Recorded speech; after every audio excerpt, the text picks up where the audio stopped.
Reed, Present. Corelli, Present. Thos, Present. Morozov, Lim, Present. Joliker, Kringle, Present. Sherman, Smith, Present. Trey Hernandez, Present. Muratov, Connolly, Gumarov, Hamid, Present. Kaufman, Present. Rudy, Present. Lush, Present. Gaudio, Metellus, Present. Rose, Present. Rickett, Present. Chauhan, Escobar, Present. Naguib, Present. Wanjin, Johnson, Present. Patel, Weiderberg, Present. Green, Hendry, Rubin, Present. Borges, Alcuda, Present. Banesh, Condoloro, Present. Colazo, Rodriguez, Benwick, Present. Grosso, Janadra, Present. Pullman, Renda, Present. Richmond, Shed, Present. Varilla, Present. Vasquez, Present. Lipner, Present. Morset. Present. 32 out of 50 quorum is verified. All right, approval of minutes. Is there a motion to approve last meeting's minutes? Any objections? Seeing none, approval of the agenda. Take a look at today's agenda, and I'll take a motion as well. Okay, is there a motion to approve today's agenda? Okay. Open forum. Is anyone here to speak in open forum? All right, Hunter, thoughts?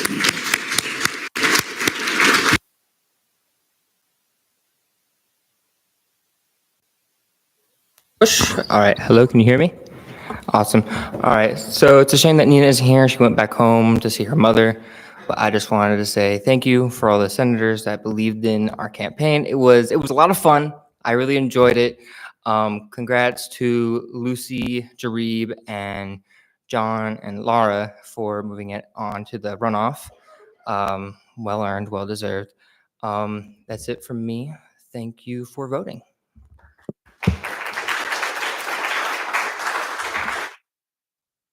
Is anyone else for open forum? Chair Escobar.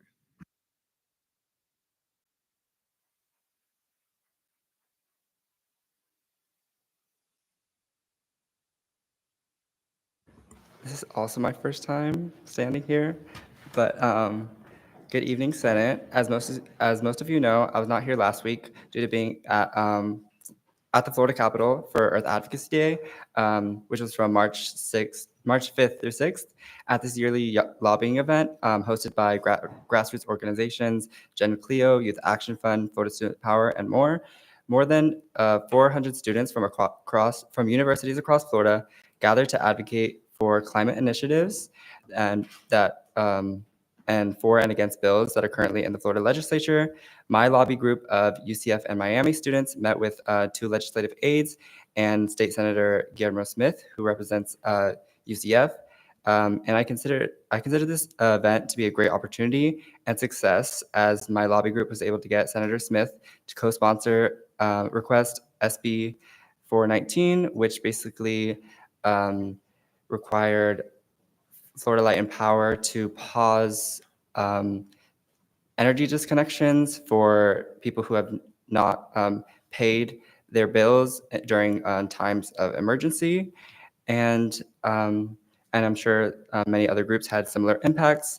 Florida Student Power is also hosting another lobby event from April 14th through 16th, which is open for all UCF students. This statewide event is titled Youth at the Capitol, and the sign-up link can be found on the Florida Student Power Network, social medias, and website. Thank you.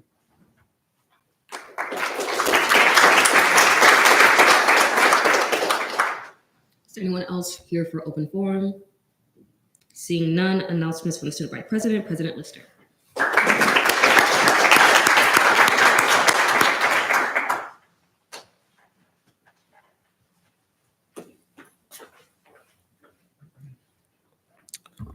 All right, I think this thing is still on. Good evening, Senate. I hope you've all had a fantastic week so far. This week from Exec, we helped with Safe Night Week by hosting the Coffee with a Cop event. I believe it was this Monday. And then on Tuesday, our diversity and inclusion coordinator, Cower, hosted the Cultural Fusion Fest. Thank you to everyone who attended and the students and student organizations who performed on stage.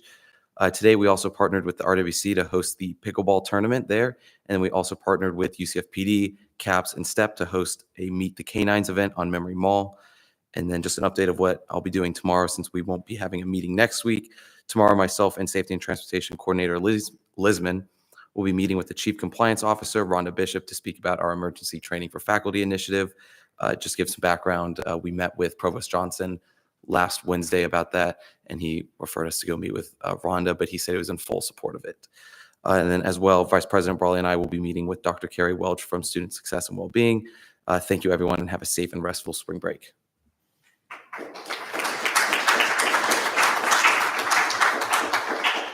Are there any questions for Student Vice President Lister? Seeing none, Thank you. Announcements from Student Vice President Brawley.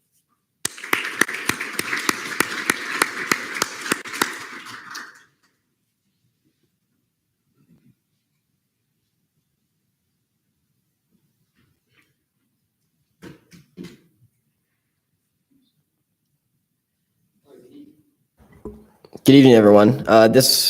Today I met with Florida Peer-to-Peer regarding some safety initiatives, and we will finally be introducing the Interfaith Council to faith-based RSOs starting on the 25th of March. Additionally, I attended Faculty Senate today where we passed proclamations regarding emergency procedures and end of course questionnaires. Last Friday, we met with the Election Commission and all the presidential ticket candidates to discuss what the position of President and Vice President-elect will look like for them, as well as establish what a successful and collaborative transition of power will look like from us. Additionally, the political RSO debate was canceled due to the new SG Pres/VP debate, and we will transfer over ample resources and money to the Election Commission to host. Have a very safe spring break. Are there any questions for Vice President Brawley? Seeing none, thank you.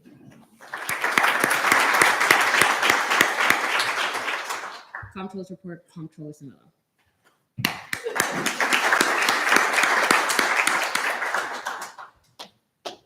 Okay. Hello, everybody. I hope everyone has a great spring break. I'm super excited for spring break. I hope everybody gets back safe. So for me, I have started to put together a document containing a whole bunch of suggestions and changes to the Sports Club Council Constitution and Handbook in order to aid the organization in some topics of concern that students and members have mentioned to me. I've been working very closely with AG Polera and Vice President Brawley to kind of get the other options. But if any of you guys have anything that you'd like me to add, please, please, please let me know. I will be meeting with Jim, who's the director of the RWC, and Gary, the supervisor of Sports Club Council, to discuss the matter further and get their opinions and see how we can move forward with this process. Today, I also got to host Meet the Canines. So anyone that came, thank you so much. But I added to my baseball card collection. If you know, you know. If you don't, all the canines and therapy dogs and all the dogs pretty much for UCFPD have little baseball cards, and they have information on the back. It's pretty fun if you want to collect them. But if you go up to any of the canine dogs and ask for one, they'll give you one. It's really cute. Zeus gave us a wonderful performance for bomb detection, and the therapy dogs were there as well. We had STEP come out to represent and teach students about the service animals and how to approach the dogs. So below is a kind of a collection of photos, thanks to Senator Lipner, and it's just a whole bunch of pictures of some of the dogs that were there. As for money things, FAO is at a total of 768.51 with a reversion of 2.77%, and CRT is at negative 858.13 with a reversion of 3.57%. Are there any questions for Comptroller Samela? Seeing none, thank you. Thank you.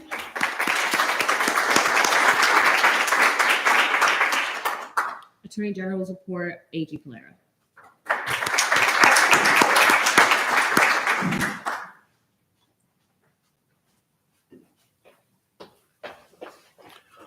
Hello, Senate.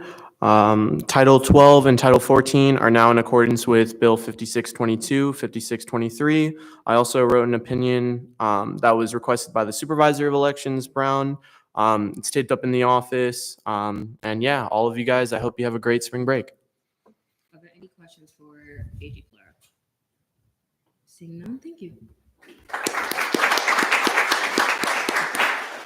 Cabinet quorum, none. Announcements from the Chief Justice Rivera.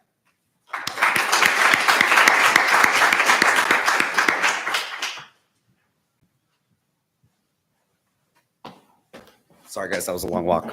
Good evening, Senate. I would just want to say first and foremost, on behalf of the Judicial Council, I want to extend our warmest congratulations to all the senators-elect. We wish you all the best as you look towards the 57th session. This week, the Judicial Review hearing on Internal Bill 5627 has been temporarily postponed due to some emergency business that was before the Judicial Council this week. I'll release an updated order of the Judicial Council with the hearing schedule as I coordinate all of our participants and the chamber's availability. The injunction on this bill still remains active, and this legislation cannot and will not take effect until the Judicial Council reaches a decision. Also this week, I received, reviewed, and referred to the Judicial Council an election violation appeal and all relevant materials for a disqualified candidate.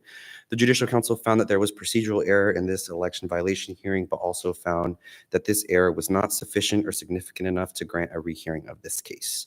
This decision is final and binding, and the candidate's disqualification from the 2025 SG elections stand. This evening, I also sent a letter to the student body president requesting a veto on Internal Bill 5631. I hold serious concerns about this bill's impact on the judicial branch and its operations. In said letter detailing these concerns, I pledge to recuse myself from any and all cases or controversies that may be before the Judicial Council arising from this legislation. To be clear, this communication to the student body president was made as a concerned student and a constituent with intimate knowledge of the Judicial Council's operations, not as the branch head or representative of the Judicial Council. My statement and views do not reflect the views or the opinion of the Judicial Council. Lastly, Noak David is up today for confirmation for Associate Justice Seat 2. We had the pleasure of seeing his growth throughout SGLC and JLC, and we're confident in his ability and extremely excited to welcome him to our team with open arms. Noak stood out to us out of an incredibly competitive applicant pool for his grit and passion, but most importantly, his powerful authenticity. We hope you'll see that today as you speak with him this evening. And with that, have a nice spring break. But that's it for me. Thank you. Are there any questions for Chief Justice Rivera? Vice Chair Varela.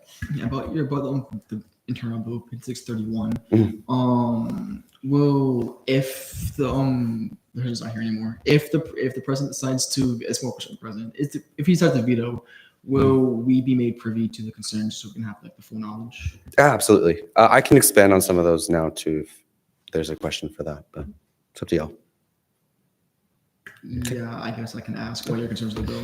Yeah, absolutely. Let me just pull it up here. It's a very long letter, so you guys will obviously be privy to those concerns. But more than anything, there is a couple provisions in the bill that seriously impact the relationship between the Chief Justices and my committee chairs, in particularly through our informal.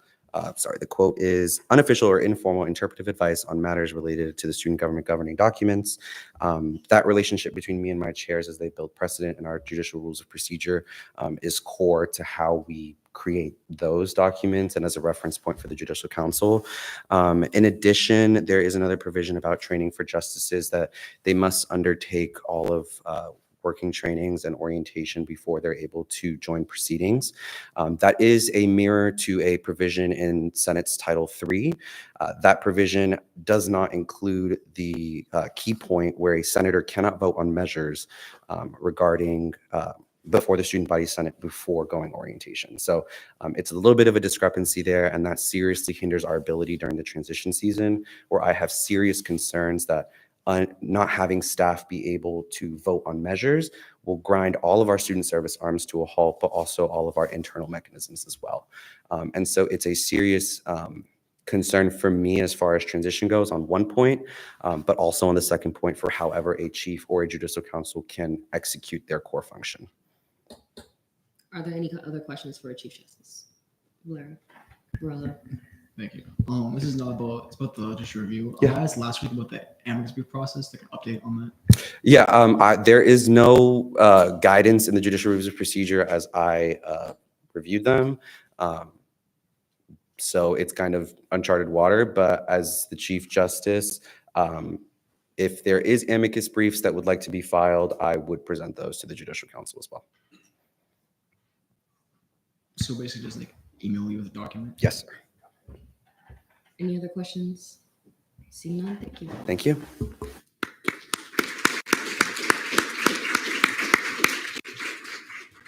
Announcements from the Supervisor of Elections, Supervisor Brown.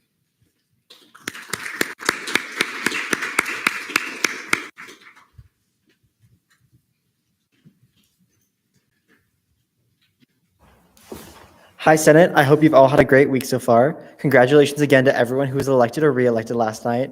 Being elected this year was no easy feat with how competitive this election was. So if you're not already, please take some time to celebrate your victory.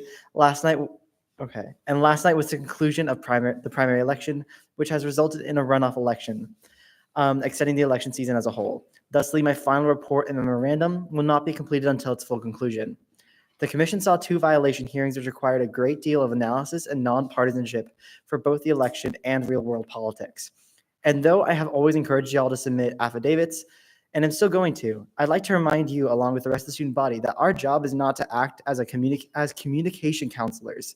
Please do not attempt to use affidavits or the commission as a means of airing personal grievances about other candidates' policies and people in their campaign team, as we are unable to do anything about your grievances unless they relate to actual statutes. As per usual, I've been working to get the website updated in accordance with Title VI. However, we likely won't see a completion of these updates by the statutory deadline because these updates are finalized and controlled by OSI and not myself or the SG advisor. The runoff election between the remaining College of Science seat and the president and vice president will begin March 24th, during which the commission will yet again have their election tent on the student union patio. We will also be holding a runoff presidential debate on March 24th at 5 p.m. in the Charge-On Chamber. Finally, thank you to everyone for your support this past week. The commission and I have put our all into making this election the best it can be, and one that will set precedents for future elections. We hope that the work that we've done so far doesn't go unnoticed by the student body, and I hope you continue to working to ensure the commission can be successful in the future. Are there any questions for Supervisor Brown? On behalf of Senate, we do thank you for all your work for this election season. Extends thanks to you as well as your commissioners. Thank you. Thank you.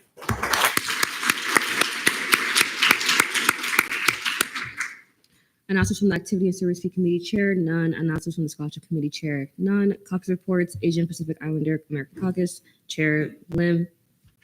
Hi, Senate. Hope you guys have been having a great week so far. This week, we met up to come up with a list of potential APIA business vendors for the APIA Market Day. We have been working with MSC, APAC, and Market Day on the graphics and planning for the Market Day. Expect to hear more soon. Hope you guys are all going to have amazing spring break and make sure to stay safe. I can't wait to see your Instagram posts. Thanks, everyone. Are there any questions for Chair Lim? Seeing none, Black Caucus, Chair Metellus. Good evening, everyone. I hope you all had a great week so far. Black Caucus did not meet last week, but we will be meeting tomorrow at 11 a.m. In this meeting, we will discuss some initiatives towards celebrating Juneteenth, as well as other items. We're also co-hosting the Afro-Latino Leadership Panel coming up with Latin Hispanic Caucus, and I'll let Chair Escobar go into more details. That's all from me. Thanks, everyone. Any questions for Chair Metellus? Seeing none. Disability Caucus Chair, none. Latin Hispanic Caucus Chair Escobar.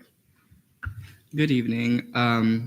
As Chair Metellus mentioned, the Afro-Latino Leadership Panel event is to be on March 26th, the Wednesday after spring break at 6 p.m. here in the Charge-On Chamber.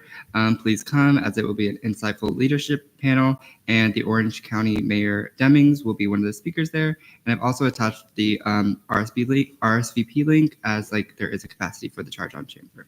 Thank you. Are there any questions for Chair Escobar? President voting.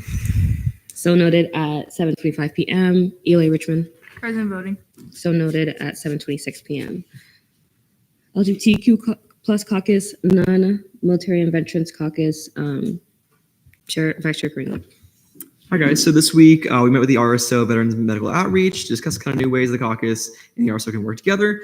We'll also be seeing some proclamations tonight on Vietnam War veterans today. And we'll be working on some more proclamations as well for the month of Military Child and Memorial Day.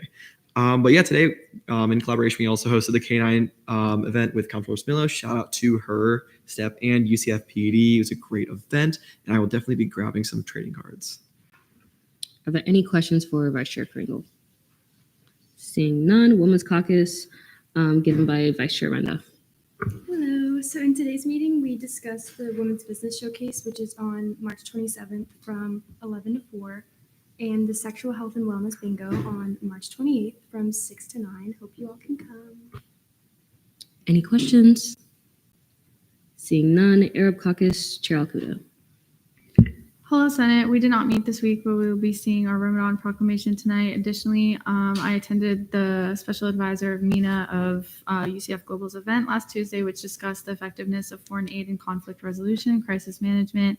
Furthermore, last night, I, alongside Chair Vasquez and Deezer Lazo, attended the Muslim Student Association's Fast-a-thon celebration. It was a very exciting week.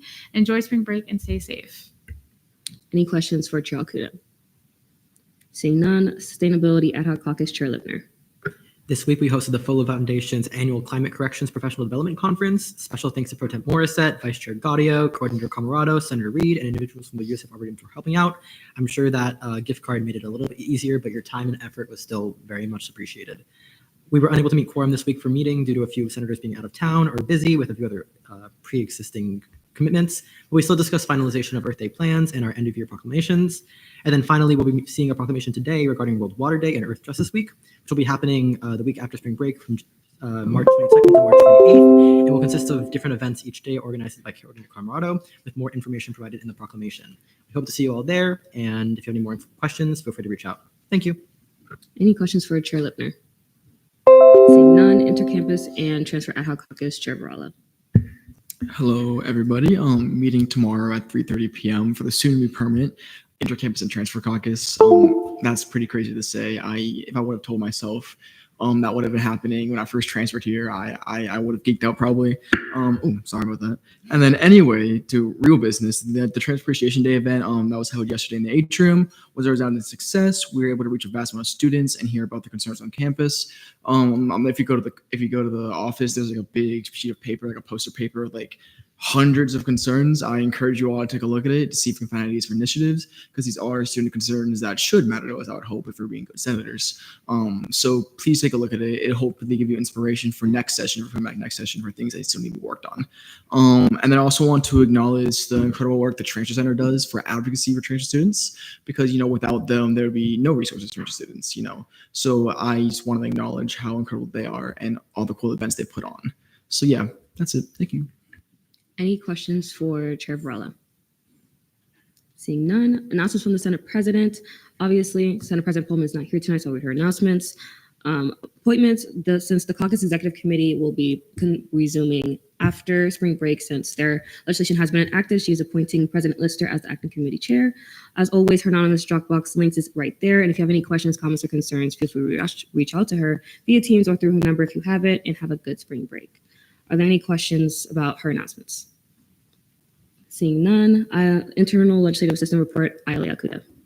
Hello again, Senate. This week, SLC members presented their legislation projects. Our winner was the Child's Resolution advocating for the implementation of UCF downtown improvements. Our runner-up was Angelique Leon's resolution advocating for improving the safety of dining halls and enhancing security. Congratulations to me and Angelique and all the legislation that was drafted and presented. And if we can give my SLCers a big round of applause for all their hard work.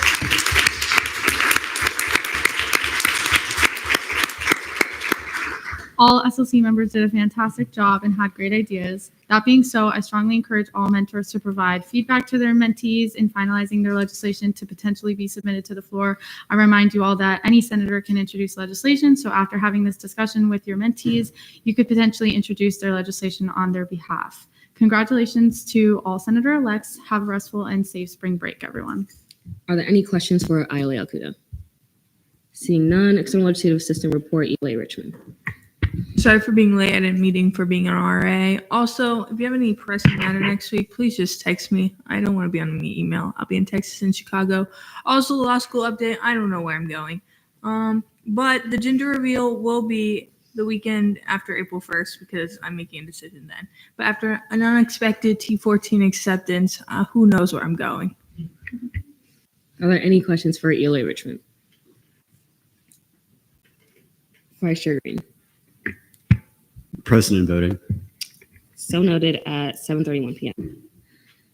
Senate President Pro Tempore report. Hello, everyone. Long meeting tonight. Let's remain efficient. I will be utilizing that 3 in affirmation and negation rule a lot. So if you have something very pertinent to say, make sure you say it. As well, for caucus and Senate leadership, still continue working on your transition binders. If you need any guidance or anything else, please contact Senate President or myself. Also, please relax over spring break. You all need and deserve it. If I quietly see any of you guys on Teams and it says available, I'll be texting you to tell you to power off your phone because that's a problem. But are there any questions for me? Seeing none. Deputy Pro Tempore Legislative Affairs report, none. Deputy Pro Tempore of Senate Relations report. Deeser Lazo says, I'm currently or just landed, depending on when this is being read, on a plane to Costa Rica, but have a great Senate and spring break because we need it. And here's a cutie pic from the challenge course where I, Pro Tem Morissette, and Senators Grosso, Trevor Hernandez, Smith, Benesh, Lute, and Muratov learned different ways to communicate, collaborate, and strengthen our leadership. Be on the lookout for a big field day event for me in the future, as I would love for everyone to come out and have fun. That picture is really cute, so you should definitely stare at it for as long as you want. But are there any questions for Deeser Lazo's report? Seeing none. Old business, none. Fiscal Committee caucus time, none. Fiscal Committee reports, CRT Committee Chair Kringle. Hi guys, so this week we met to discuss some initiatives with Title 8, Appendix A, aka the CRT section.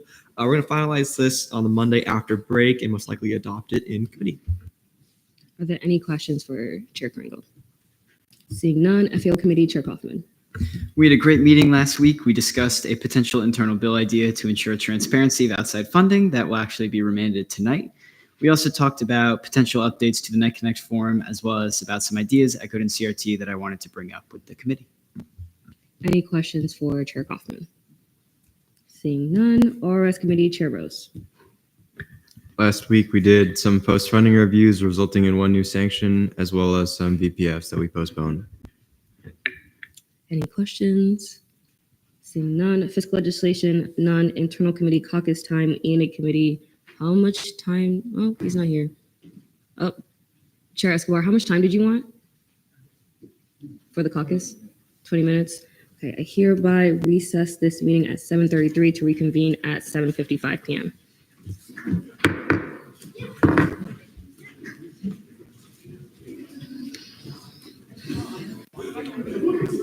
Bobby, do you need a pro tempore for quorum? Yeah, okay.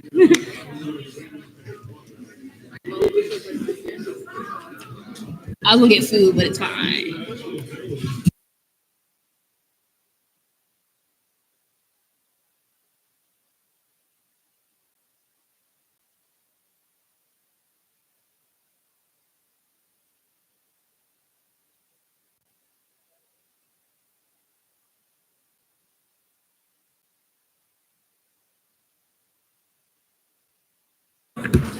If you're in the chamber, please, if you could be quiet.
Yeah, while acting vice chair is getting the agenda ready, I've attached questions for associate justices and the teams.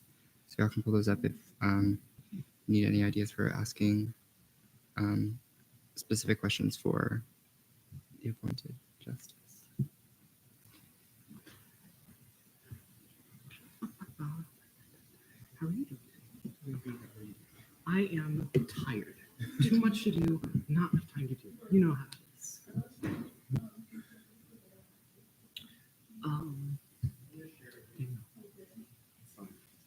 Daniel, is this a seat that expires next year?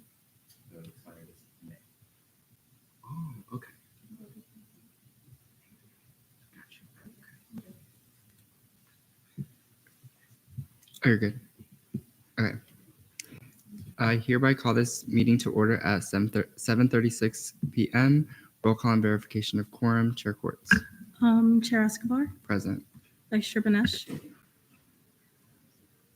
I'll put excuse because she has initial roll call. Senator Patel. Senator Gaudio. Present. Senator Connolly. Senator Rickett. Present. I'm here. Pro Temp Rep. Supervisor of Elections. 5 out of 6 quorum is verified. All right. Approval of last meeting's minutes. Is there a motion to approve last meeting's minutes? There's been a motion to approve last meeting's minutes. Are there any objections? Seeing none, approval of this meeting's agenda. Take a look at this meeting's agenda. And is there a motion? There's been a motion to approve this meeting's agenda. Are there any objections? Seeing none, announcements from the chair. We are meeting today in Senate for the confirmation of Noak David to Associate Justice Seat 2. Are there any questions for myself? Seeing none, announcements from the Vice Chair, none. Announcements from committee members, none. Announcements from non-committee members, none. Old business, none. New business, we're seeing the confirmation of Noak David to Associate Justice Seat 2. I've attached the confirmation materials in the agenda for you guys to review. And is there a motion for speech questioning debate? Yeah. Motion for 555. There's been a motion for a 5-minute speech, 5 minutes questioning, 5 minutes debate. Are there any objections? Seeing none, let me pull up my timer. You have 5 minutes whenever you're ready. Good evening, everyone. My name is Noak David. I'm a legal studies major, expected to graduate spring 2026. I come humbly before you today, hoping to be confirmed as an associate justice. I believe that my experiences and character have prepared me for this position. All my life, I've been taught what it means to serve and how to uphold the standards of good moral character. I've learned to apply this in all different facets of life and see the purpose in advocating for my community. Before I came to UCF, I was a gardener. I planted many fruits and vegetables in their seasons, such as cucumbers, basil, and kale. It was hard work tilling the grounds, but to produce a good harvest, I rejoiced in gladness, knowing the fruit would come forth. I've always had a love for seeing things grow, and I ask that you look to see the pattern in the volunteer programs and internships that I've worked in, how I've shared in helping others grow. During my time in high school, I was part of several extracurriculars. In my courthouse internship, I was responsible for keeping statute documents organized, according to the requirements of the clerks. I made sure that they had the correct dates and numberings. Looking over the documents familiarized me how legal statute documents read. It will be sure to assist me with the internal rules of the judicial branch and better organize our statutes. Furthermore, through volunteering at the Learning Center, I learned how to be an advisor for others. As the judicial branch directs students in impartial advising and grade appeals, tutoring young minds is of the same nature. This taught me how to make hard academic concepts clear and correct students' behavior to help them develop better decision-making. I look to apply the same skills as an associate justice to bring more power to our student advising. My time as a student leader in the Vice internship taught me the principles of student outreach and leadership. I was able to branch our credit union out to students from classroom to classroom and educate them on the principles of financial literacy. I learned how to collaborate effectively in a small team, similar in size to the Judicial Council, and effectively be a leader in managing and marketing our credit union.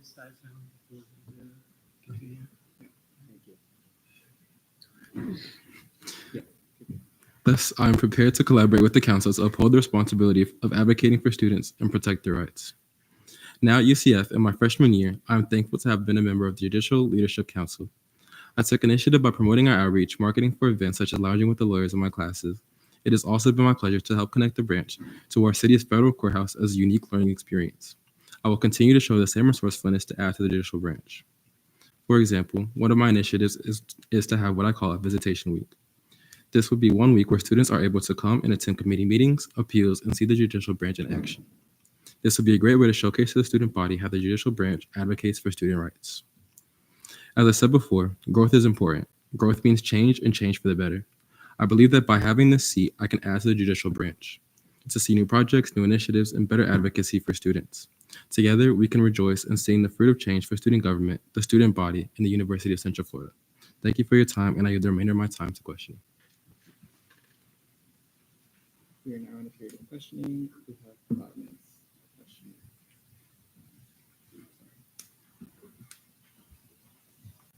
Pro Tem Morissette.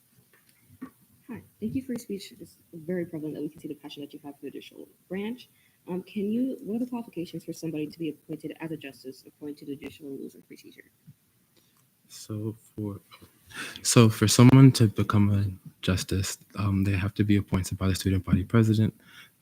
Traditionally, it has been the chief justice that interviews associate justices and gives a recommendation, but according to our constitution, the student body president is the one that appoints our associate justice. Can you tell me how many articles are in the Constitution? The UCF Constitution. The UCF Constitution. I'm not completely sure, but I can definitely get back to you as I'm trained under our Chief Justice. Thank you. How do you plan on ensuring the continued impartiality of the Judicial Council? Yes, so I would definitely want to stay true to our student code of conduct, especially in our JRP. If there's ever a conflict of interest, to make sure that I recuse myself. And whenever I feel as though there may be some type of bias or perspective for any of the justices, that I'm able to disclose that. You did state you were a member of JLC, am I correct? Yes. Okay. What's one of the most important things, or just name a few things that you actually learned in JLC? Yes, in JLC, you're allowed to sit in a lot of the committee meetings. And I think the one that I went to mostly was IRC. And I think what IRC showed me is that our judicial rules and procedure is constantly being checked by our Judicial Council to make sure that it's up to date and to make sure that it follows the procedures that we currently follow. And I think that is very important because it reflects the nature of our Constitution, that when laws are needed to be changed or when statutes are needed to be updated, that we change that.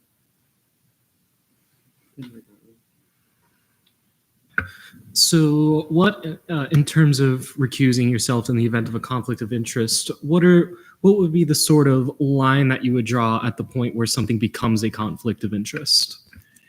Yeah, so whenever I feel as though my personal or private interest would have a conflict with what the interest of the student body would be, so whether it would be somebody that I know that I would have a bias towards that's involved in a case, I feel like that would be the line. Or if it's a topic that I know that is involving me, for example, as Chief Justice Rivera has stated, when you submit a request for the student body president to veto something, you wouldn't sit on the case because you would feel that that would be a conflict of interest. 2 questions, if I may. During your time as both a student as well as a JLC member, are there any things you noticed within the judicial branch outside of your initiatives that you would want to revamp or change, just kind of in accordance with the student body needs as well as student government needs? Can you repeat the question?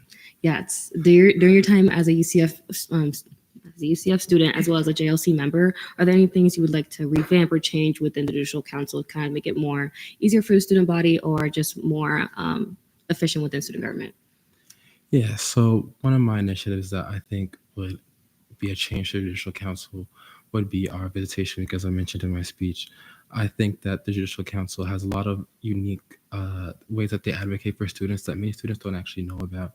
And I feel if we implemented this visitation, we could give students a way to know the different resources that the judicial branch offers. Thank you. And then for my second question, given that your seat is expiring soon, how do you plan on making sure that the remainder of your seat is used efficiently, as well as if you are going up for re-election for another seat or your current seat, what do you plan on implementing then versus now, if that makes sense? Yeah, so for the remainder of my time, I guess to answer the first part of the question, I want to focus on the initiatives that I already have for now and work closely with our judicial leadership and committee leaders to make sure that those things are started to get implemented. And then with reapplying to return, I would like to see those through to make sure that they are continue to be implemented, to make sure that they are the best that they can be. And also I have other proposals that we worked on in the Judicial Leadership Council for our judicial outreach events to be able to spread our awareness to other students. So I think that would be how I would be able to go even further in the next term. Move to extend questioning by 2 minutes. There's been a motion to extend questioning by 2 minutes. Are there any objections? So, the student body as well as the needs of student government have been brought up. However, a bit of a situational question. Let's say that there is a case which is brought before the Judicial Council that is particularly controversial, and the student body would prefer it to be ruled one way. However, the evidence may or may not support that conclusion. How do you plan on approaching such a case, especially if such of the decision would go against what you perceive the general opinion among the body of what it should be ends up being? I got a little sorry. Could you repeat that question for me? Yes, I apologize. I did get a little. If a controversial case were to be brought before the Judicial Council, how would you plan on approaching it where the student body and maybe even people within elsewhere within student government believes that it should be ruled one particular way? However, within the context of the case itself, that result may not necessarily be what you believe is how it should be ruled. Yeah, so for the Judicial Council, our way of ruling is solely on the evidence that's presented before us. So I don't think that we should look outside of that. And as a standard, we're supposed to look at the preponderance of evidence and what evidence is more true than unlikely to not be true. So that's how I would look at the case. Are there any further questions? Move to debate. There's been a motion to debate. Are there any objections?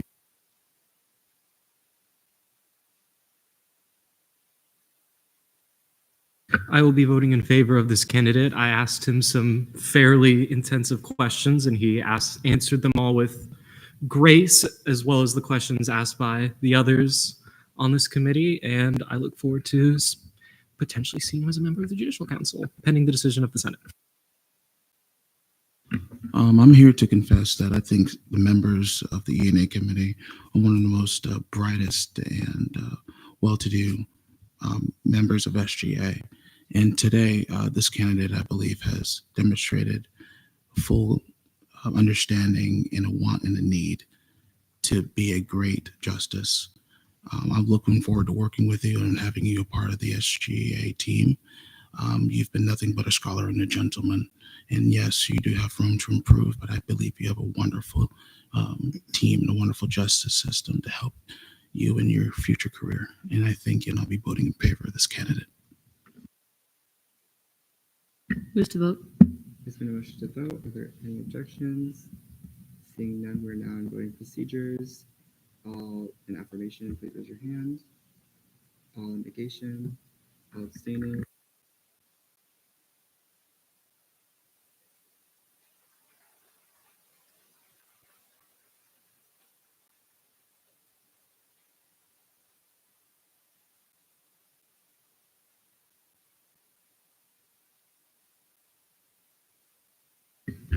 Bills, none. Member discussion. Is there anyone wishing to speak in member discussion? Senator Gaudio. Motion to adjourn pending final roll call. Motion to adjourn pending final roll call. There's been a motion to adjourn pending final roll call. Are there any objections? Seeing none. Final roll call. Chair Quartz. Same as initial. Same as initial. I hereby adjourn this meeting at 7:50 p.m. Thank you.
Okay.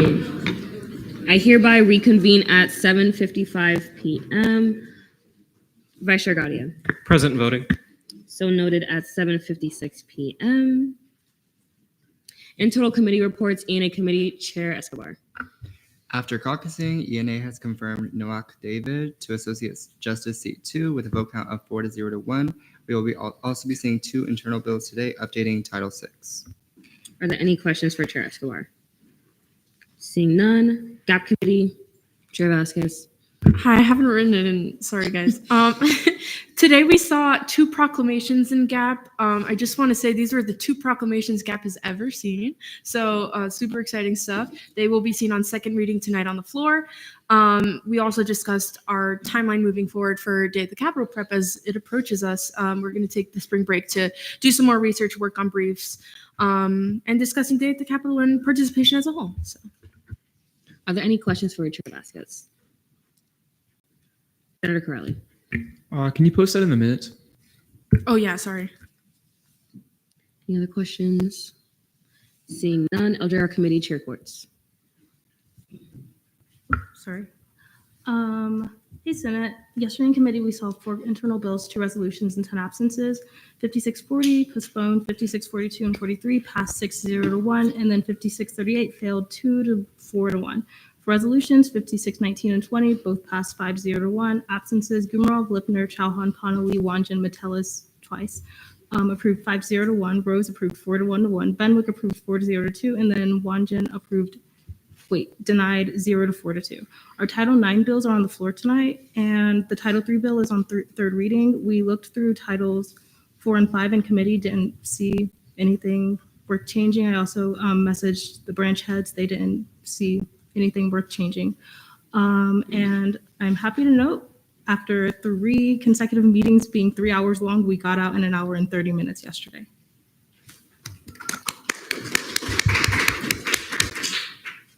Any questions for Chair Quartz?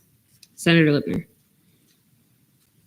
I was made aware of the fact that some chairs find it uncouth to leave after your hearing has been done, but there's other hearings still to be heard. Do you hold that opinion for LJR, or do you believe that once an absence is heard, we're free to leave? After your absence is heard, that's fine. I think that was more so for committee members.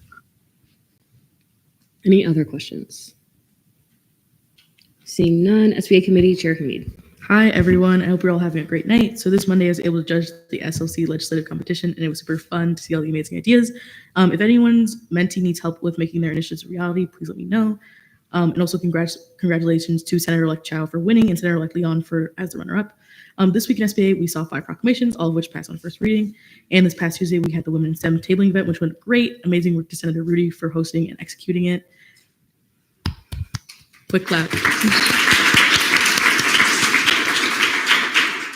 And then last thing, so for Eternal Nights, if you guys do not know what Eternal Nights is a ceremony hosted by UCF that honors UCF students who have passed away during the year. So this year, we'll be honoring 7 Eternal Nights. Vice Chair Vasquez and I will be writing the Eternal Nights proclamations over the break and will be adopted in committee during SBA on the 25th and will then be seen on Senate on the 27th. I will send out an announcement that week with the proclamations to the Senate team channel. I highly encourage that you guys read these proclamations ahead of time. These proclamations are very emotionally heavy. All of us have different perspectives on grief and loss, so please, during the time we are seeing these proclamations, take care of your own well-being. Whatever steps you may take to do that, that is up to you guys. But if you guys need any resources ahead of time, please let me know. But CAPS is always available, and I highly encourage that you utilize them. If there's any questions for me, please let me know. And yeah, that was a nice ringtone. To elaborate on the announcement of Chair Mead, yes, Eternal Nights is a very intimate time, so please take anything that you need to make sure that you're equipped to handle it, as well as be able to honor those nights that will be mentioned that same night. Are there any questions for Chair Hamid? Senator Lipner. I noticed timeline-wise, the event recognizing Eternal Nights will be a little bit soon thereafter. Have you already spoken with the relative people to make sure that those bills can be passed in a timely manner? I've spoken to Senate President Pullman, and she said that she can expedite her signature and would talk to President Lister to make sure that they're signed very quickly. Any other questions? Seeing none, confirmations. We have 1 confirmation, Noak David for Associate Justice seat number 2.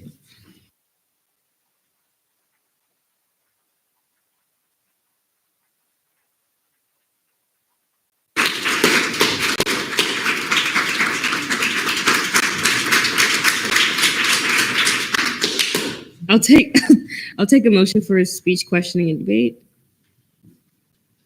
Benwick. Motion for 555. It's been a motion for a 555. Are there any objections? Seeing none, you have 5 minutes when you're ready. Make sure the mic is on, the green light. My apologies.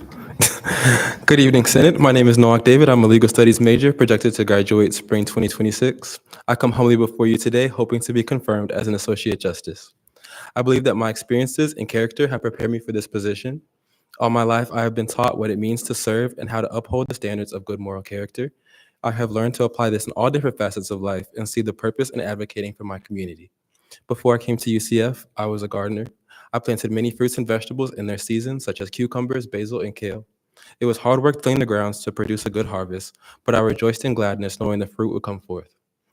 I've always had a love for seeing things grow, and I ask that you look to see the pattern in the volunteer programs and internships that I've worked in, how I've helped others grow.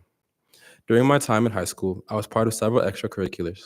In my courthouse internship, I was responsible for keeping statute documents organized according to the requirements of the clerks. I made sure that they had the correct dates and numberings, and looking over documents familiarized me how legal statute documents read, and will be sure to assist me with the internal rules of the judicial branch and to better organize our statutes. Furthermore, through volunteering at the Learning Center, I learned how to be an advisor for others. As the judicial branch directs students in impartial advising and grade appeals, tutoring young minds is of the same nature. This taught me how to make hard academic concepts clear and correct students' behavior to help them develop better decision-making. I look to apply the same skills as an associate justice to bring more power to our student advising. My time as a student leader in the ViSTAR internship taught me the principles of student outreach and leadership. I was able to branch our credit union out to students from classroom to classroom and educate them on the principles of financial literacy. I learned how to collaborate effectively in a small team, similar in size to the Judicial Council, and effectively be a leader in managing and marketing our own credit union. Thus, I'm prepared to collaborate with the Council to uphold the responsibility of advocating for students and protect their rights. Now at UCF in my freshman year, I'm thankful to have been a member of the Judicial Leadership Council. I took initiative by promoting our outreach, marketing for events such as lounging with the lawyers in my classes. It has also been my pleasure to help connect the branch to our city's federal courthouse as a unique learning experience. I will continue to show the same resourcefulness to add to the judicial branch. For example, one of my initiatives is to have what I call a visitation week. This will be 1 week where students are able to come and attend committee meetings, appeals, and see the judicial branch in action. This would be a great way to showcase to the student body how the judicial branch advocates for student rights. As I said before, growth is important. Growth means change and change for the better. I believe that by having this seat, I can add to the judicial branch to see new projects, new initiatives, and better advocacy for students. Together, we can rejoice in seeing the fruit of change for student government, the student body, and the University of Central Florida. Thank you for your time, and I yield the remainder of my time to questioning. All right, we are now at period of questioning. You have 5 minutes. Are there any questions? Chair Escobar. How has your experience interning at St. John's Clerk of Court helped in your leadership skills pertaining to the Judicial Council? Yes, so a big role for the Judicial Council is to make sure that all of our statutes are up to date and, reviewing to make sure that things in our statutes look according to how we do things now. And being a part of the St. John's Clerk internship allowed me to learn what it means to look over statutes similar in the way that they do and to make sure that everything's up to date and so that everybody that in our county was able to see and be aware of the statutes similar to the way that the Judicial Leadership Council makes sure that the student body is aware of how we're doing things in student government. Are there any more questions? Senator Rickett. Thank you for being here.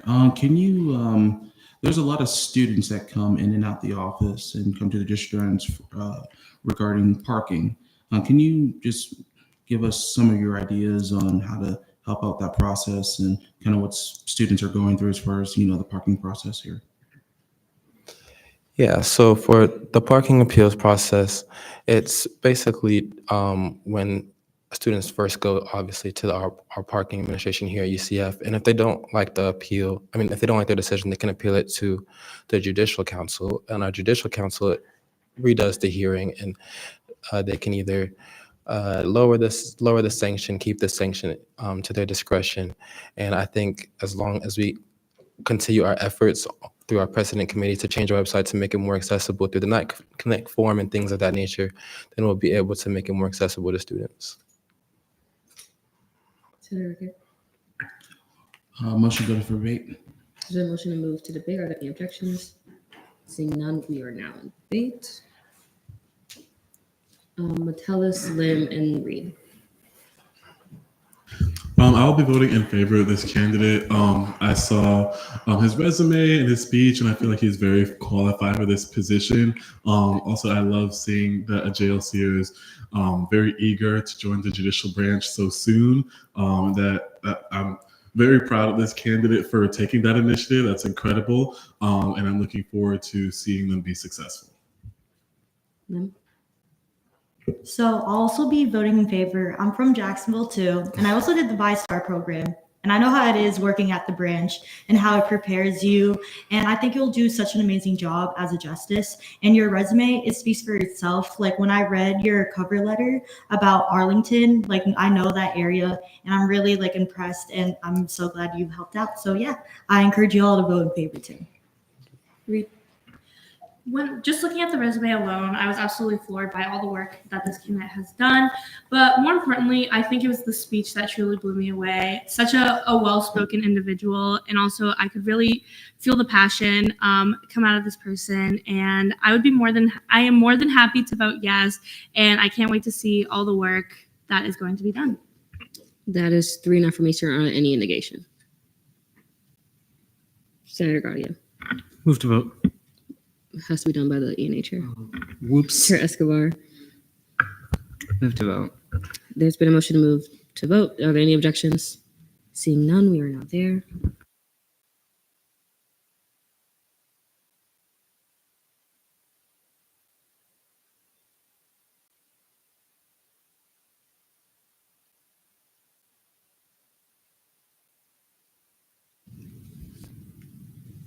With a vote count of 33 to 0 to 1, you are now an Associate Justice for seat number 2.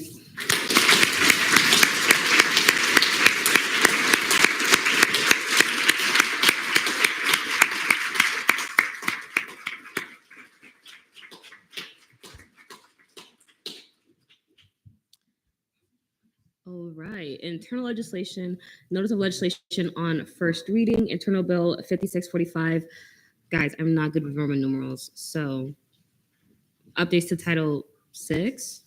Visual obstruction, Senator Borges, I hereby remand to ENA. Internal Bill 5646, updates to Title 10, installation of student government agents, Senator Borges, I hereby remand to LJR. Internal Bill 5647, updates to Title 3, Senate apportionment, Senator Escobar, I hereby remand to ENA. Internal Bill 5648, updates to Title 8, outside funding transparency, Senator Kaufman, I hereby remand to FAO. Internal Bill 5649, updates to Title 3, moving times of adjournment to Senate rules, Senator Gaudio, I hereby remand to LJR. Resolution 5621, adding times of convention and adjournment, Senator Gaudio, hereby remanded to LJR. Proclamations, Proclamation 5646, proclamation recognizing April as the month of the military child, Senator Collazo is hereby remanded to SBA. Proclamation 5647, proclamation recognizing the mission statement, values, and code of impartiality and neutrality of the Senate, of the Student Senate, Chair Amanda Lazo is hereby remanded to SBA. Special Act 5601, creation of Senate Rule 1. Mission statement and values, D.C. Lazo is hereby remanded to LJR. Notes of legislation on third reading. Internal Bill 5637, updates to Title 3, general updates and revisions, LJR committee. I'll take a motion for a speech questioning debate. Senator Libner. Motion for 444. There's been a motion for a 444. Are there any objections? Seeing none. Chair Courts, you have 4 minutes whenever you're ready. Nothing changed. Yield to questioning. You are now in a period of questioning. Chair Kringle. Move to debate. There's been a motion to move to debate. Are there any objections? Seeing none, we are now there. Senator Benwick. May I retain? You may. I didn't think anyone else was going to want to speak anyways. Yeah, I really encourage you guys to all vote in favor of this bill, not just because it comes from my committee and my favorite committee, but also because my first revisions are on it. And I really think it would be fantastic if some senators, one in specific, Mr. Jason Hamid, could join LJR by being in 3 committees. So with that, I motion to vote. There's been a motion to vote. Are there any objections? Seeing none, we are now there.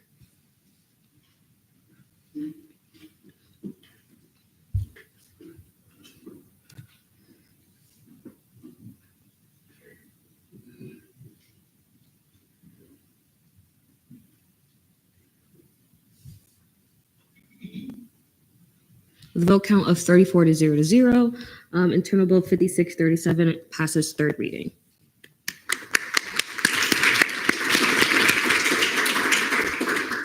Resolutions, Resolution 5616, updates to Senate Rule 4, Caucus Report Update, Vice Chair Gaudio. You have 4 minutes whenever you are ready. Move to PPI Resolution 5616. There's been a motion to PPI Resolution 5616. Are there any objections? Seeing none, it is therefore PPI'd. Resolution 5617, updates to Senate Rule 2, Duties and Responsibilities of the GAP Committee. Chair Vasquez, you have 4 minutes whenever you are ready. Hi, everyone. Nothing's changed from last week. This is just altering our timeline to make the GAP Committee more comfortable to pass resolutions and make the advocacy agenda. I yield the rest of my time. We are now period of questioning. Chair Courts, then Chair Kringle. Move to debate. There's been a motion to move to debate. Are there any objections? Seeing none, we are not there. Chair Varela. May I retain? You may. Awesome. Yeah, I think this is super necessary because, again, for those of you who are in GAP, you might not know, but it is impossible to meet this deadline given the unique nature of every Florida session, and there have been concerns brought to us about us not being in compliance. So I am super happy to get back in compliance in a way that benefits both the student government, the student body, and the GAP committee. So with that, I move to vote. There's been a motion to move to vote. Are there any objections? Seeing none, we are now there.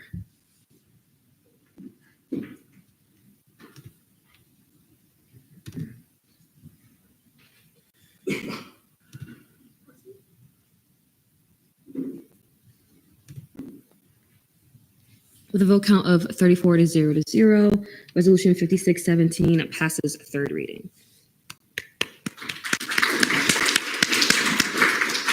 Senator Benwick. Motion to postpone Internal Bill 5636 until next Senate meeting. There's been a motion to postpone Internal Bill 5636 until the next regularly scheduled Senate meeting. Are there any objections?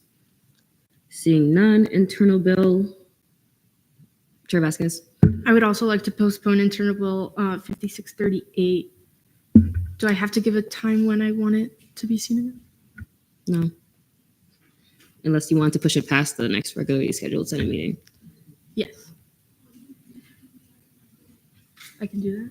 Okay, so then motion to PPI Internal Bill 5638. Okay, there's a motion to PPI Internal Bill 5638. Are there any objections? Seeing none, is therefore PPI'd. Internal Bill 5639, updates to Title 8, allowing RSOs under the Sports Club Council to receive Senate funding. Senator Borges is hereby was postponed to committee. Internal Bill 5640, updates to Title, help me out here, 11? 9, okay. Updates to Title 9, penal action. Senator Borges postponed to committee. Internal Bill 5641, updates to Title 11, name change in elections. 11, name change in elections. Senator Benesh. Does anyone want to pick that up? 6? So I knew, okay, great. Senator Gaudio. I'll pick it up for the wonderful vice chair. Okay, you have 4 minutes whenever you're ready. Alrighty, so this is a bill that went in front of ENA to address the concerns of certain students where they may have a name that they go by, which may not necessarily match the name that is provided to the university due to familial reasons or what have you. This is to provide a route for these candidates to have a different name on the ticket. It's also kind of more or less what we already do with the ticket, but so this also partially brings the statutes in line with kind of how we're already doing things. and there is, if you were to have a supervisor of elections or an advisor who were to do something, were to take a stance that is unfriendly towards a particular candidate, the election commission still has the ability to go around that. And so I yield for questioning. We are now in a period of questioning. Are there any questions for Senator Gaudio? Chair Johnson. May I retain? Well, one question. Oh, move to debate. There's been a motion to debate. Are there any objections? Seeing none, we are now there. Senator Littner. May I retain? You may. There are tons of reasons why someone may want a name that is not necessarily their legally given name on a ballot, and I think they're all relevant and legitimate, and it's for that reason why I think we should all be voting in favor of this bill, and for that reason, yeah, move to vote. We are now in a period of voting. Are there any objections? Seeing none, we're now there.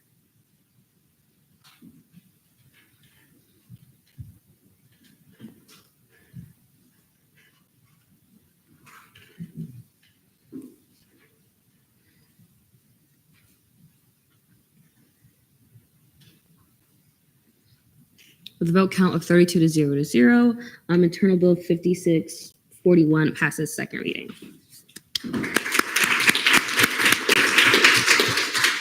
Internal Bill 5642 updates to Title 9, updates and clarifications to the censure process, LGR committee. Chair Courts, you have 4 minutes whenever you're ready. Okay, so bear with me. I know she is very ugly. Nothing has really been taken out. It's just kind of swapped the way that it is. Anything that is in bold, those are things that are trying to be added. So number one, for the censure process, there's really no need for the authority to issue a censure because anyone can do it. So that could be the first sentence. And then what notification of censure is, we put the 906.2 originally. That is down where it should be. Okay, so process of the recommendation of censure in committee. And there's also a process for in the Senate because it's two very different things, and that big paragraph is really hard to read. What's changed? Oh, okay. So what's in bold? 909.3, and then 909.3 and then 909.4. Those are taken from Title VII. So I took heavy inspiration from the impeachment and removal statutes.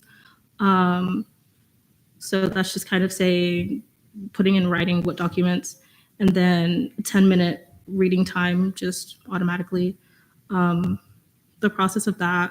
And then whenever it gets to the Senate floor, whenever there's a censure, I need to stop saying people who are issuing the censure, when it goes through LJR has decided that it has merit. So essentially when it comes to the floor, it's LJR defending the merit that it has to the Senate body. There's no need for the person who issued it to give another speech. It's a little bit redundant. Yeah, that's it. For the tier process, it's just taken out of that big paragraph and made it to be more readable. That's all for that one. All right, we're now you the questioning. We're now in a period of questioning. Senator Rickett. So is the purpose, is it kind of to streamline everything, or is it basically to clarify and simplify the verbiage inside the legislation?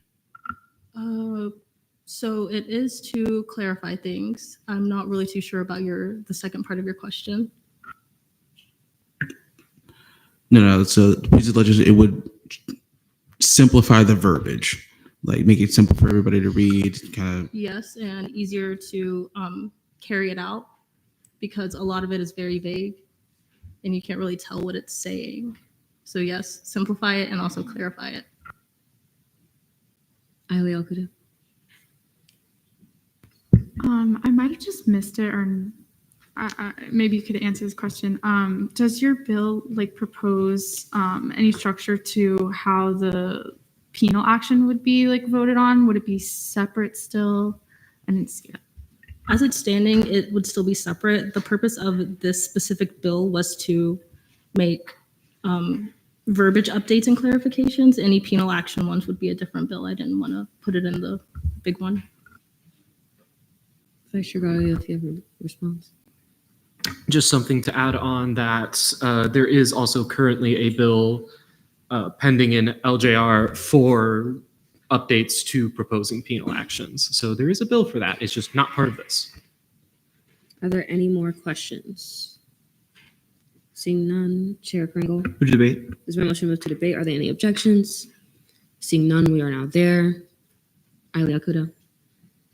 As someone who was navigating this particular section of the statute, and it was really hard to follow, I think this definitely provides the necessary clarity and to ensure that future censures are just done more smoothly and without the help of the AG to interpret very vague statute language. So I will be voting in favor of this, and I encourage you all to do the same. Senator Lipner. I will also be voting in favor of this. I think it's telling when even the AG has trouble interpreting what a document has to say and leads to more confusion than less. And so this fix from the LJR community and from Chair Court specifically has been a wonderful fix, and I urge you all to vote in favor. Drew Hernandez. Move to vote. Is there a motion to move to vote? Are there any objections? Seeing none, we are now there.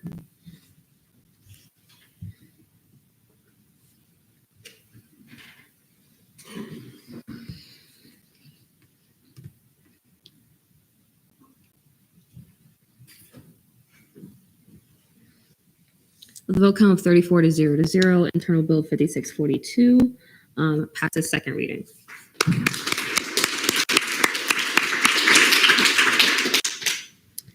And Internal Bill 5643 updates to Title IX, updates and clarifications and notification of noncompliance. LJR Committee, Chair Courts, you have 4 minutes whenever you're ready. Okay, so this is just the second part of Title IX because the first bill was already pretty big. So we separated noncompliances and censures. This is also another clarification one, whereas I think for readability, it's more whenever you open the document, it's easier to see who can issue a noncompliance first before you see the notification of noncompliance. The format, yeah, that's still there. And then failure to comply, that big paragraph is also very unreadable. So we broke it down into something that's easier to look at, easier to figure out. That's it. We didn't really add anything except for the LJR will present the notification of during new business under the heading of notification of noncompliance, because the one noncompliance we had this year was very challenging to navigate. We are now in a period. I yield. We are now in a period of questioning. Are there any questions? Benwick, then Lipner. Lipner can go. I was going to move to debate, but I think he has a question. Would you be open to allowing the caucus committee chair to also issue these non-compliances? That would have to be a different bill. This is again just to clarify and update so it's more readable. I again didn't want to put anything that would require a lot of debate on this one. Are there any other questions? Seeing none, Senator Lipner. Move to debate. There's been a motion to move to debate. Are there any objections? Seeing none, we are now there. Is anyone for debate? Senator Reed. Move to vote. There's been a motion to move to vote. Are there any objections? Gotta, you look confused. So do you want to object or?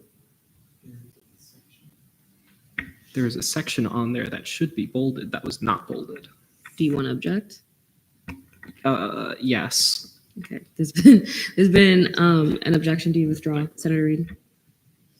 Can we see my bolding as a technical? I'll see it as. Yeah, it's fine. Yeah, I'll see it as a technical. Is there a motion? Senator Hernandez. Move to vote. Is there a motion to move to vote? Are there any objections? Do you withdraw? Yeah.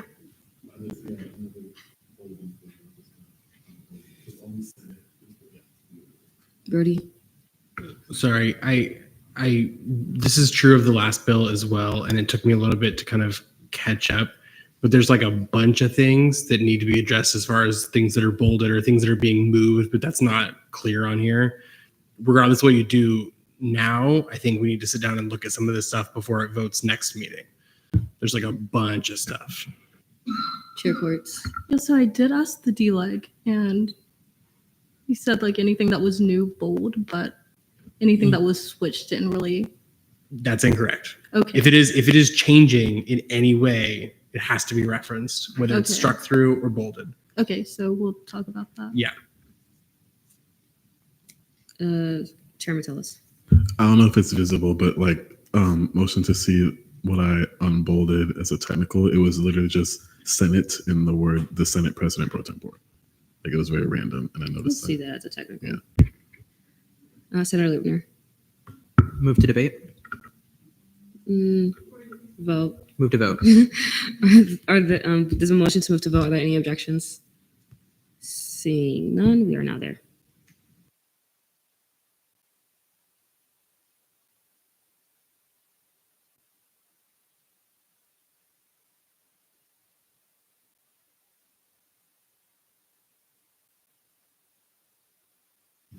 With a vote count of 34 to 0, internal bill 5643 passes second reading.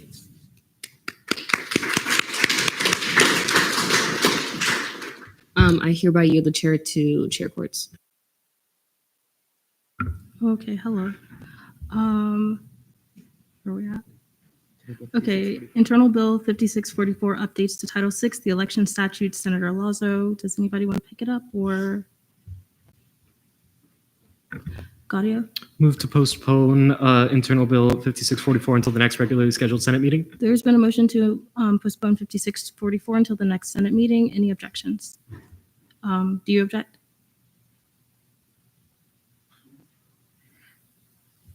Sure. Deezer Lazo is not here, and I believe that no one really wants to pick it up, and I believe she would probably be the best person to explain this bill. Okay, there's been a motion to, any objections? Seeing none.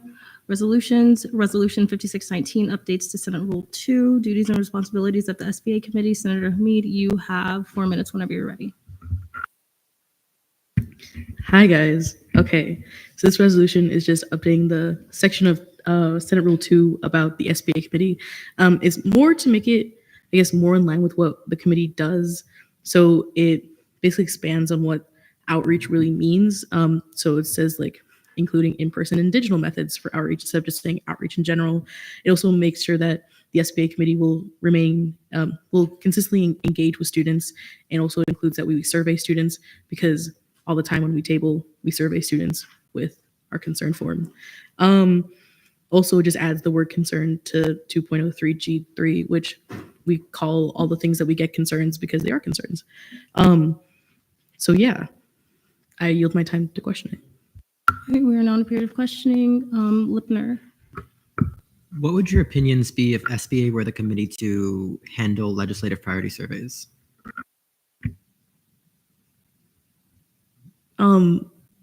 Like for Day at the Capitol? Just as a survey. No. Oh, wait, let me expand on that answer. I think that is a duty and responsibility of the GAP committee, and because that we are two separate committees, it wouldn't make sense for us to do the survey and for them to write the thing based on the survey. It makes more sense to keep it in one thing, so it's like not a lot of conflict of information, I guess.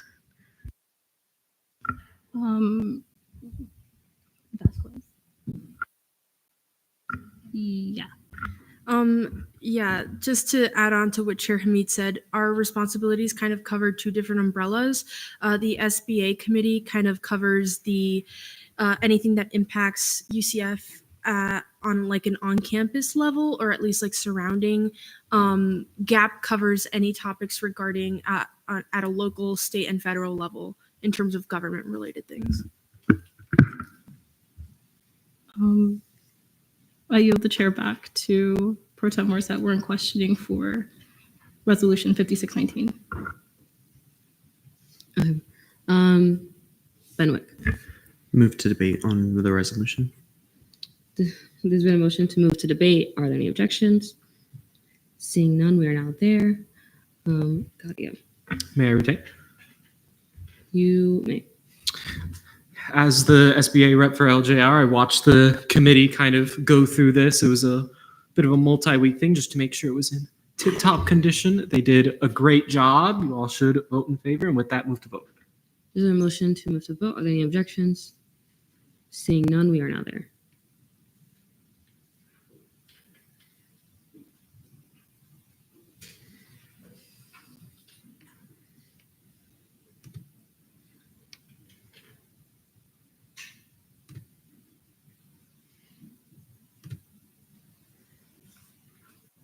With a vote count of 32 to 0 to 1, resolution 5619 passes second reading.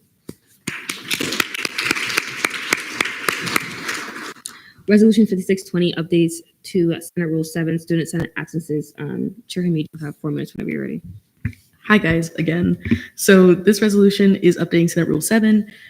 For context, for those of you who don't know, if a committee member has too many absences, which is more than 2, that committee chair can then remove that member from the committee.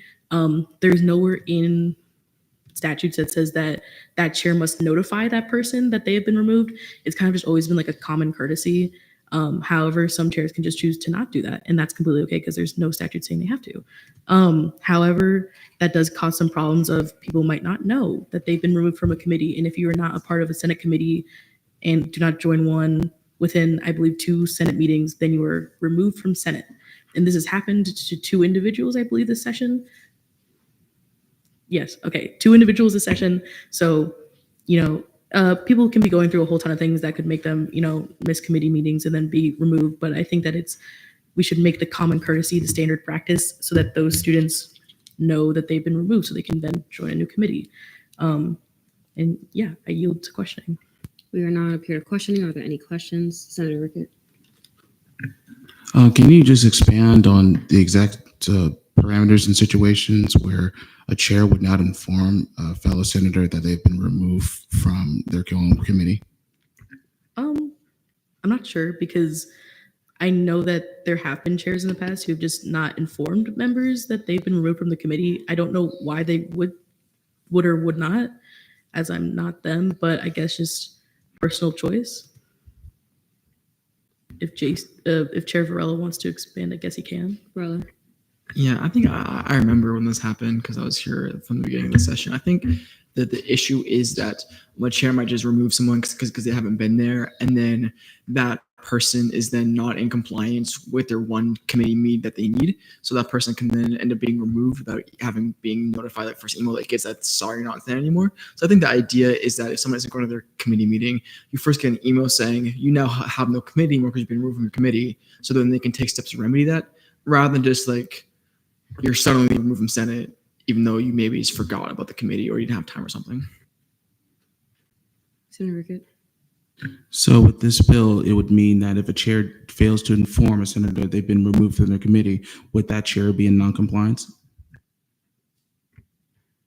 This might be a question more for chair courts, but I believe so, yes. Yes. Are there any other questions? Senator Lippner. Move to debate. Is there a motion to move to debate? Are there any objections? Seeing none, we're on debate. Aile Alcuda and then Chair Metellus. Motion to see my amendment as a technical, and if not, just motion to see my amendment. I won't see it as a technical. So yeah, we'll see it as an amendment. I'll take a motion for speech, question, and debate for the amendment. Lippner. Motion for a 111. So we have a motion for a 111. Are there any objections? Seeing none. So yeah, I just added regularly in there because just to remain consistent with like language in other statutes, and also like in the next line, it says the next regularly scheduled Senate meeting. So just to be consistent and also just specific. I yield my time. All right, we're now in a period of debate. Chair Hamid. Move to debate. There's a motion to move to debate. Are there any objections? Seeing none, we're now there. Gaudio. As funny as it would be for a hypothetical future committee to meet at 6 p.m., adjourn at 7, and then caucus, and then now you have like an hour span consumed entirely by a Senate meeting where they have to notify, and if they don't, then they're in non-compliance. As funny as that would be, we probably should make sure that doesn't happen. So, Is anyone else for debate? Chairman Tellis. Move to Is there a motion to move to vote? Are there any objections? Seeing none, we are now there.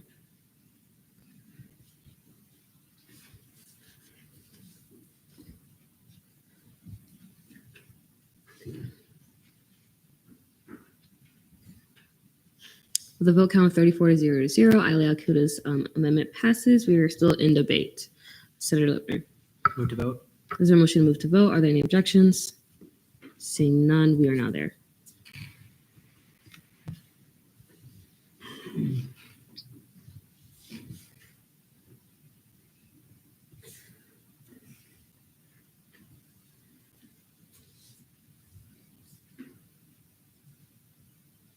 The vote count of 32-0, Resolution 5620 passes second reading.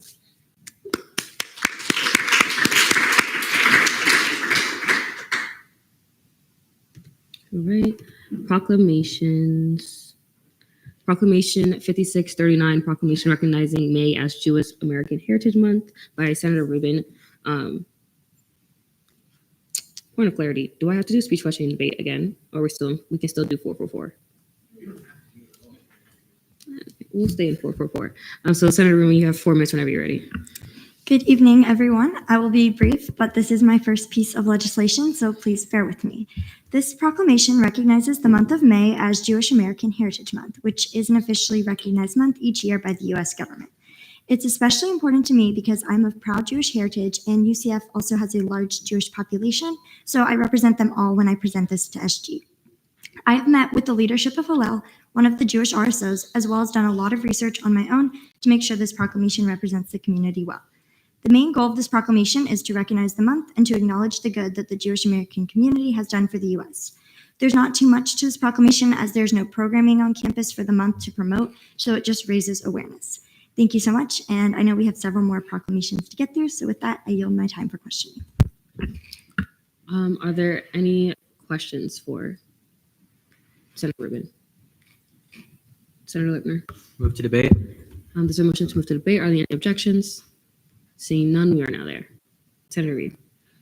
I think this is a great proclamation. Congratulations, Senator Rubin, for your first ever piece of legislation. I believe this is great. My boyfriend is also of proud Jewish heritage, and so I'm happy to support, any and all the people on this campus, but also, my Jewish friends too. I can't wait to see what emerges from this, and I'll be voting yes. Senator Rickett. Move to vote. Is there a motion to move to vote? Are there any objections? Seeing none, we are now there.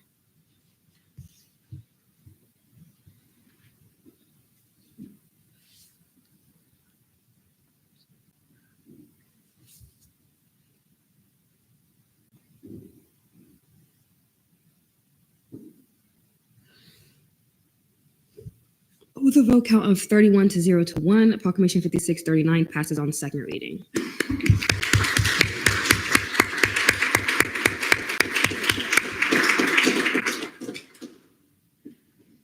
Proclamation 5640, proclamation denouncing Florida's involvement in Texas v. Becerra. Chair Johnson, you have 4 minutes whenever you're ready. Hi guys, I don't know why I'm nervous. I know all you guys, but essentially this is just denouncing Florida's involvement in a lawsuit that involves 17 other states, including Texas. And essentially this lawsuit is targeting Section 504 of the ADA Act. If you don't know what that is, Section 504 of the Americans with Disabilities Act is the section that specifically does not allow discrimination. So that lawsuit is a lot of pages long. It's like 48, and I read it all. And so at first it starts off being just very homophobic and transphobic.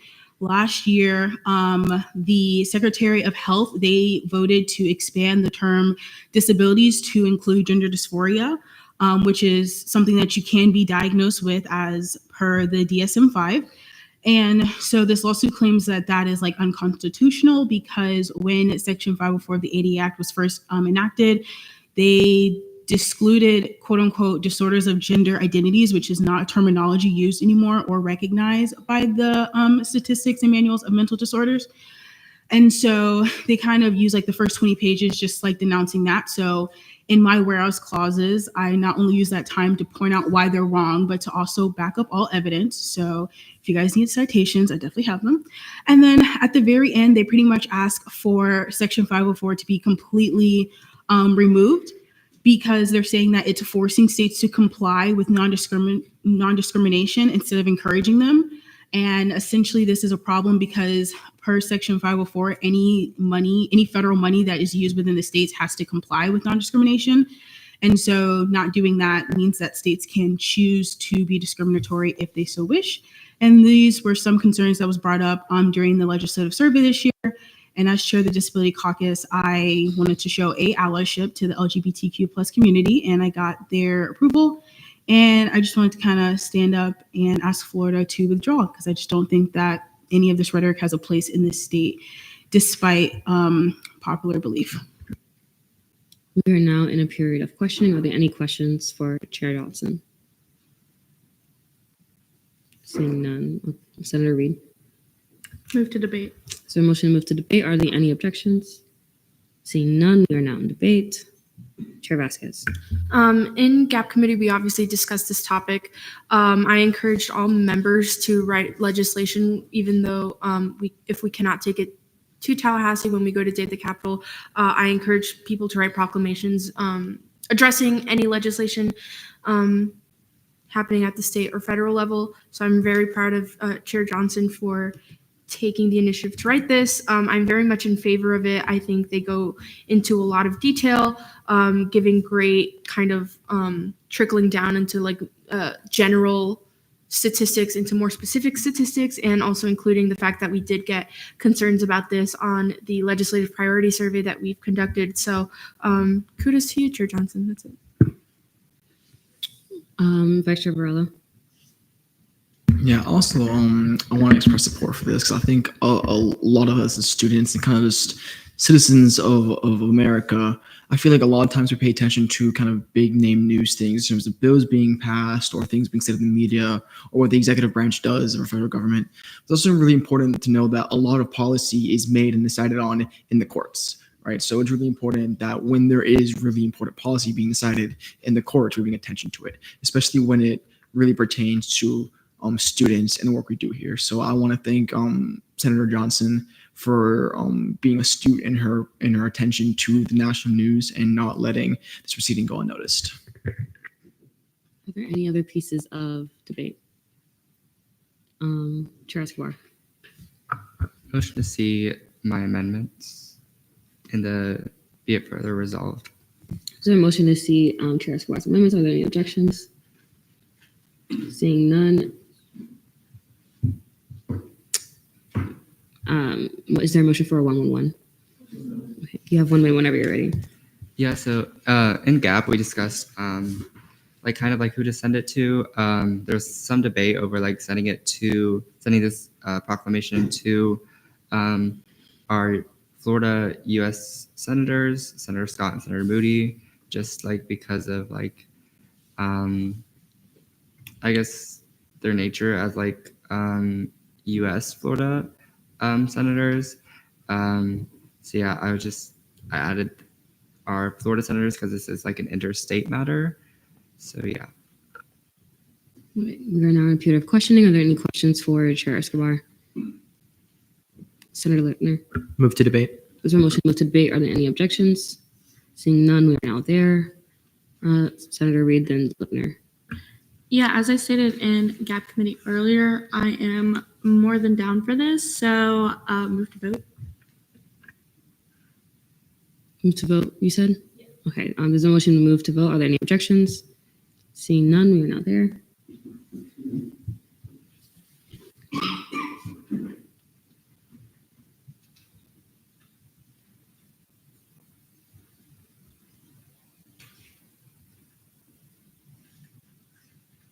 Vote count of 30 to 0 to 1. Chair Escobar's amendment passes. We are still in debate on the proclamation. Chair Kringle. Move to vote. There's my motion to move to vote. Are there any objections? Seeing none, we are now in voting procedure on the proclamation.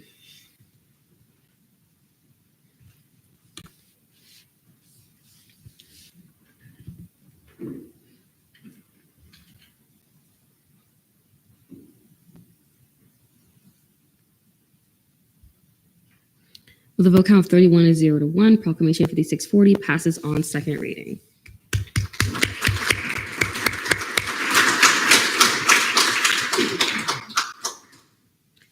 Proclamation 5641, proclamation recognizing April as Celebrate Diversity Month. Senator Smith, you have 4 minutes whenever you're ready.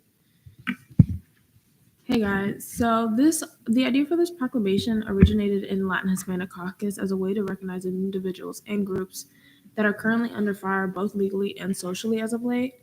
Within the proclamation, there are a few examples of recent legislation and academic guidelines that have been enacted or in progress that aim to strike down anything that is related with DEI or simply acknowledging the hardships and efforts of different diversity groups.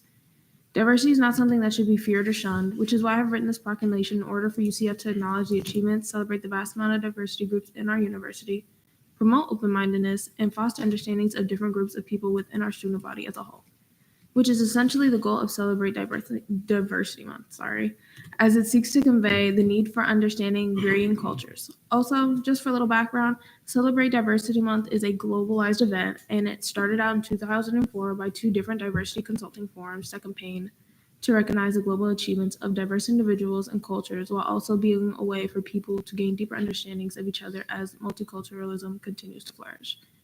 I think this proclamation is a good assurance to the student body that UCF, as an inclusive university, will continue to acknowledge its diverse student body. Thank you. I yield my time for questioning. We're now in a period of questioning. Are there any questions for Senator Smith? Senator Lipner. Move to debate. There's been a motion to move to debate. Are there any objections? Seeing none, we are now there. Escobar and Lipner. I really love this proclamation. It's very well written. All the whereas clauses have like very important information related to like diversity, especially with the recent political attacks on diversity that we've seen, especially within like the past few months. I think this is a really proclamation for us to like recognize as the UCF Student Senate. And yeah, I encourage you to vote strongly in favor of this proclamation. All right, Lipner. Yeah, I also will urge you all to vote in favor. As a Sustainability Caucus, we met to discuss this, and luckily the author was willing and able to add some lines regarding social sustainability and how it relates to diversity as a whole.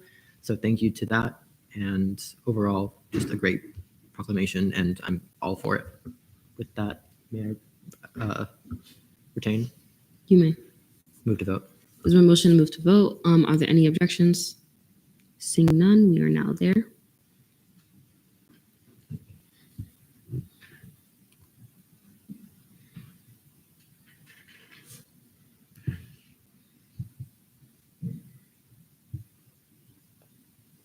With a vote count of 33-0 Proclamation 5641 passes on second reading.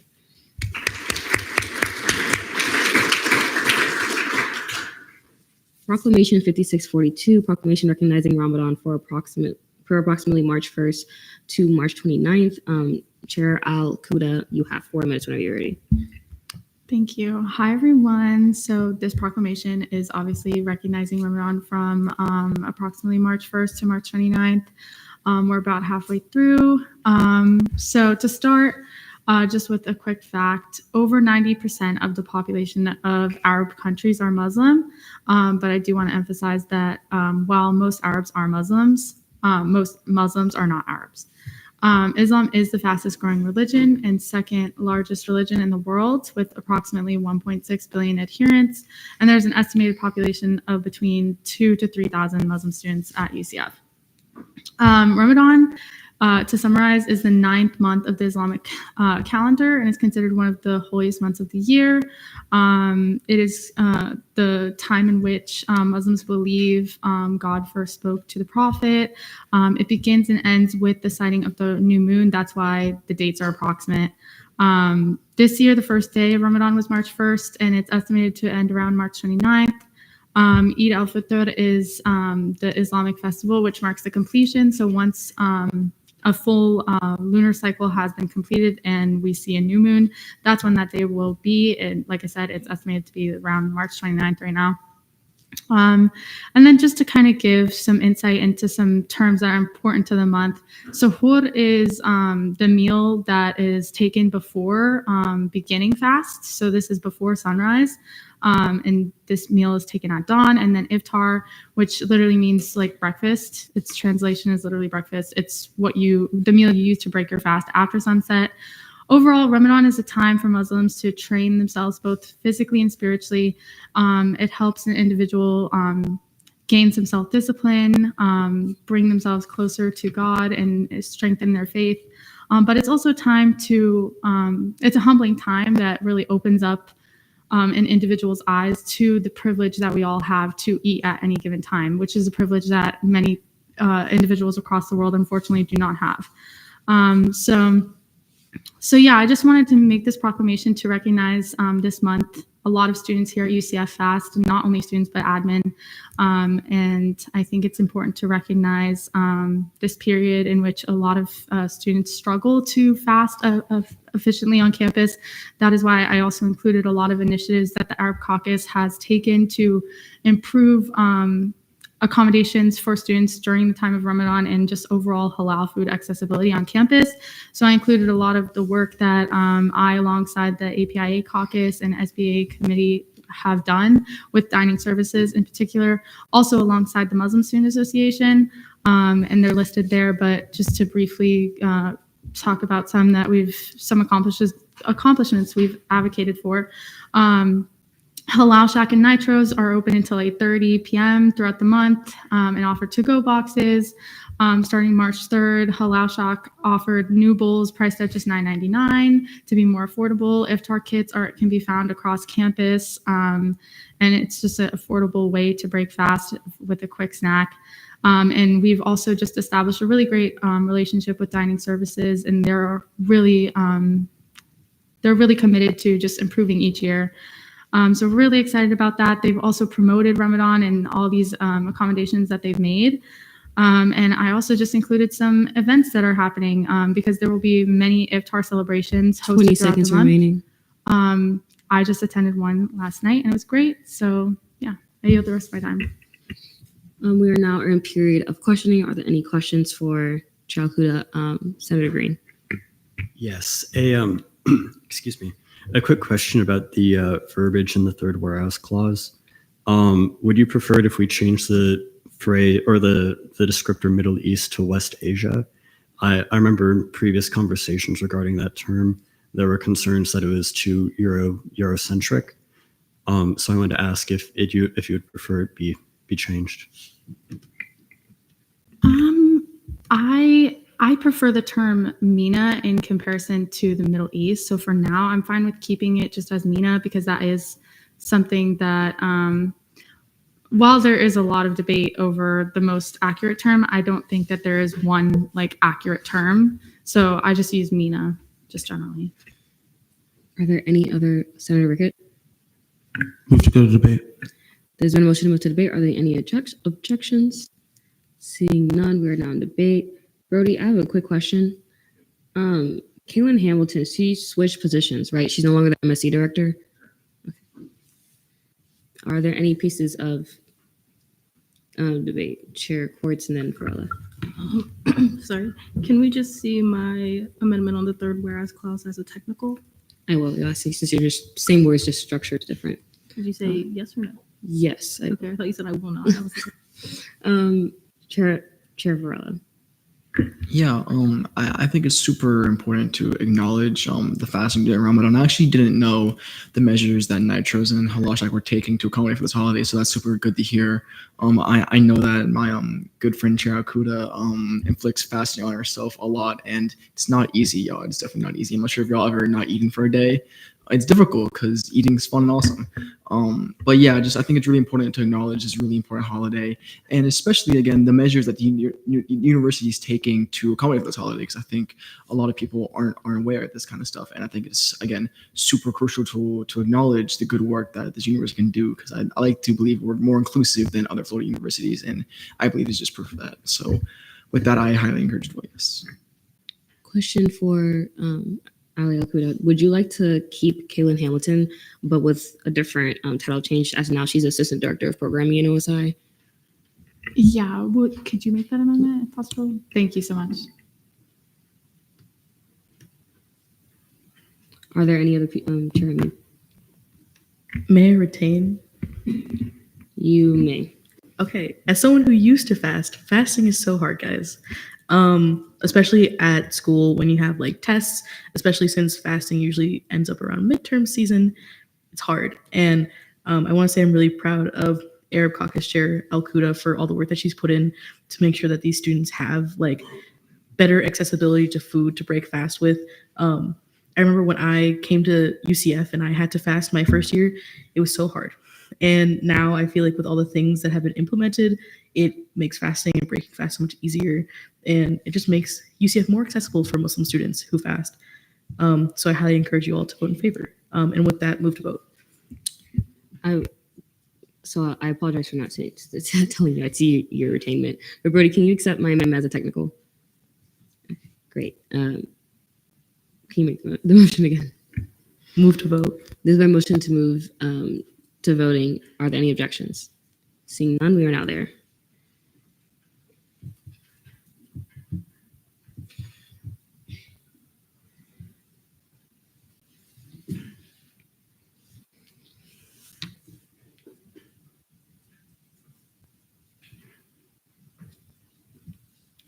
The vote count of 33 to 1 to 0. Proclamation 5642 passes on second reading.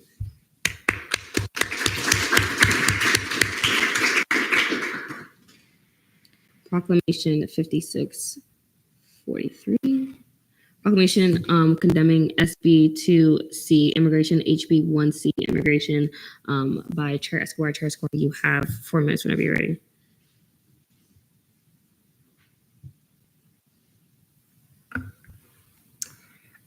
Hello.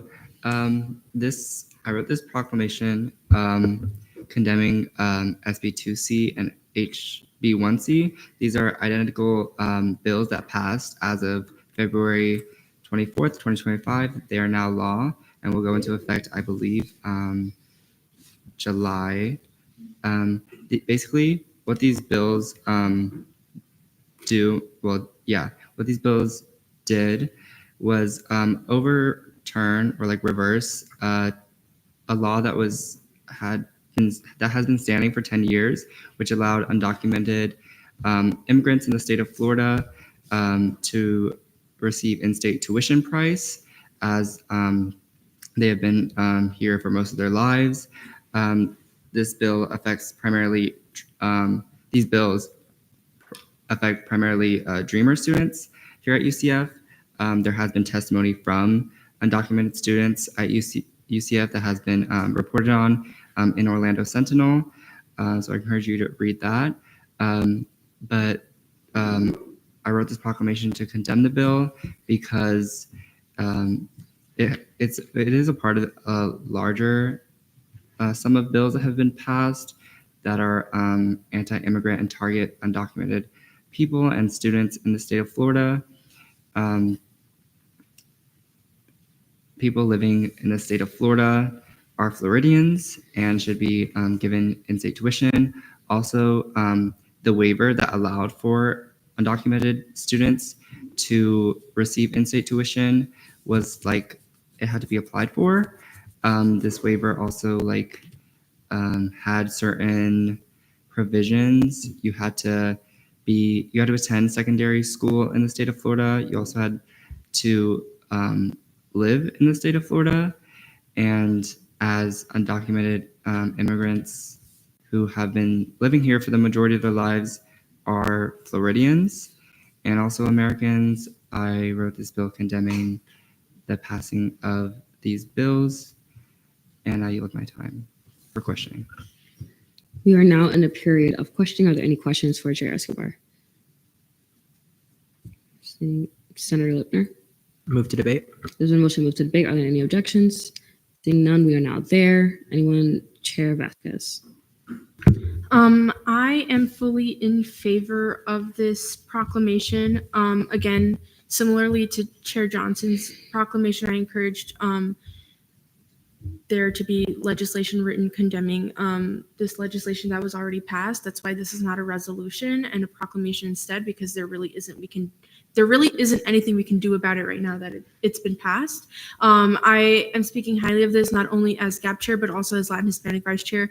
This is something that I've seen go in and out of the Florida legislature for the past 3 years, and it's sad to see that action is like actually happening against protecting immigrant students, not only on our campus but in campuses across the state of Florida.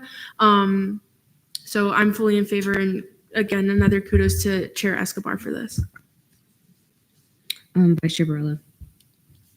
Yeah, just kind of elaborate on that. I kind of want to share personal experience with me and my family. I don't know if you all know, but a lot of my family are immigrants, and I have little cousins that would be classified as dreamers, and it does break my heart to see that our government that's supposed to represent us has said they don't matter. They're saying that your education doesn't matter to us because you might have been born on separate soil, but you spent 20 years of your life in America. They are American citizens to me, and hopefully they are American citizens to all of you. And that goes for every dreamer here. So again, it just really, really breaks my heart to see that our government has disgraced these people. And I think it is an important step that even if this is pretty small, that we as student government can say to whoever it matters to that we have not disgraced them. So with that, I implore you all to vote yes. Senator Lipner. I just want to expand a little bit on what Chair Varela just spoke on. It doesn't matter what documentation you have. That's not what makes you an American. What makes you an American is the values that we all hold true to ourselves. And I think that this bill is truly un-American. So I urge you all to vote yes for this proclamation and condemn it altogether, and contact your local representatives, because those are who can do anything about this. We are just a student body. They are the real government. So I urge you all to vote yes on this and to talk to your local representatives. With that, may I yield? Or, never mind. Senator Mortal. Altruo came to this country legally. Many others, bless you, many others have lesser choice or no choice at all. And being undocumented, just because you were the way you are, you were as a child, you had no responsibility under that, meaning, but that you still you still lived in America, you still go through American system of education, meaning you completed high school, with grades that are enough to get you a diploma. That means that you are American, I believe. So, and then you are entitled to be officially recognized as American. All through your, as a child, you were undocumented. And so I would vote in favor and say everybody to do the same. Senator Reed. Is there a motion to move to vote? Are there any objections? Seeing none, we are now there.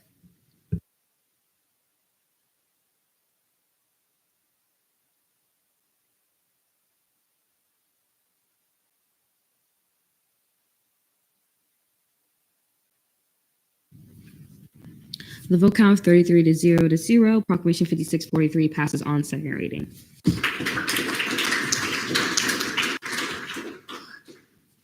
Proclamation 5644, proclamation recognizing March 29th, 2025 as National Vietnam Veterans Day, introduced by Chair Kringle. Chair Kringle, you have 4 minutes whenever you're ready.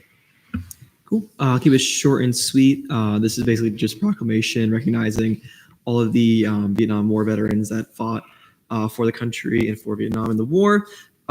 Basically, this is kind of like we're making this proclamation as this is basically the last year that we recognize nationally on a major level. But essentially, it just recognizes more 2.7 million Americans that have served in the war and the over 1,500 service members that remain missing.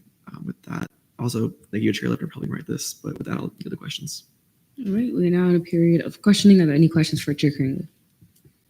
Seeing none, I'll take a motion. Senator Lipner. Move to debate. We are now, there's been a motion to move to debate. Are there any objections? Seeing none, we are now there. Lipner. May I retain? You may. Okay, so my grandfather was a Vietnam War veteran. He was an Air Force mechanic, and loaded planes with Agent Orange, a pesticide which was used in chemical warfare in the Vietnam War. I'm not sure if you're aware, but Agent Orange was linked to be a carcinogen and linked to cancers in individuals. And my grandfather unfortunately did die from cancer as a result of that process. So hearts out to all Vietnam War veterans, especially those who have not yet been found. And it's especially important to recognize them now because when they did return from the Vietnam War, there was a lot of political unrest that meant that their service wasn't recognized, especially considering the fact that many of them were drafted and didn't get a choice in that matter. So all in all, I urge you all to vote in favor and move to vote. There's been a motion to vote on this proclamation. Are there any objections? Seeing none, we are now there.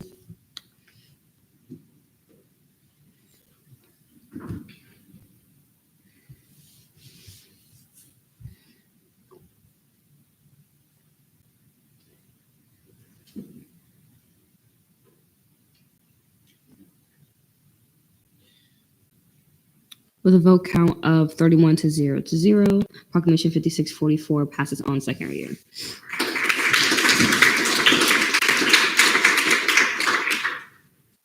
Proclamation 5645, proclamation recognizing March 22nd, 2025 as World Water Day and March 22nd through 28th, 2025 as Earth Justice Week. Chair Lipner, you have 4 minutes whenever you're ready.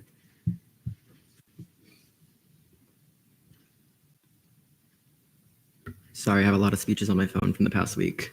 Thank you, everybody. On behalf of Coordinator Camarado and myself, I am proud to introduce Proclamation 5645, recognizing March 22nd, 2025 as World Water Day and the week as Earth Justice Week at the University of Central Florida. As you all know, water is a fundamental human right. However, still 2.2 billion people worldwide lack access to safe water. 2.2 billion people. And while nearly 70% of the Earth's surface is covered in water, only about 2.5% of that is fresh water. To make matters worse, much of that water is stored in glaciers and ice caps or is polluted and makes it not accessible to be drinking. These natural reservoirs are essential to global water security, and slowly releasing meltwater that sustains rivers, agriculture, and communities is vital. However, climate change is accelerating glacial loss and is starting to threaten long-term access to clean water for millions.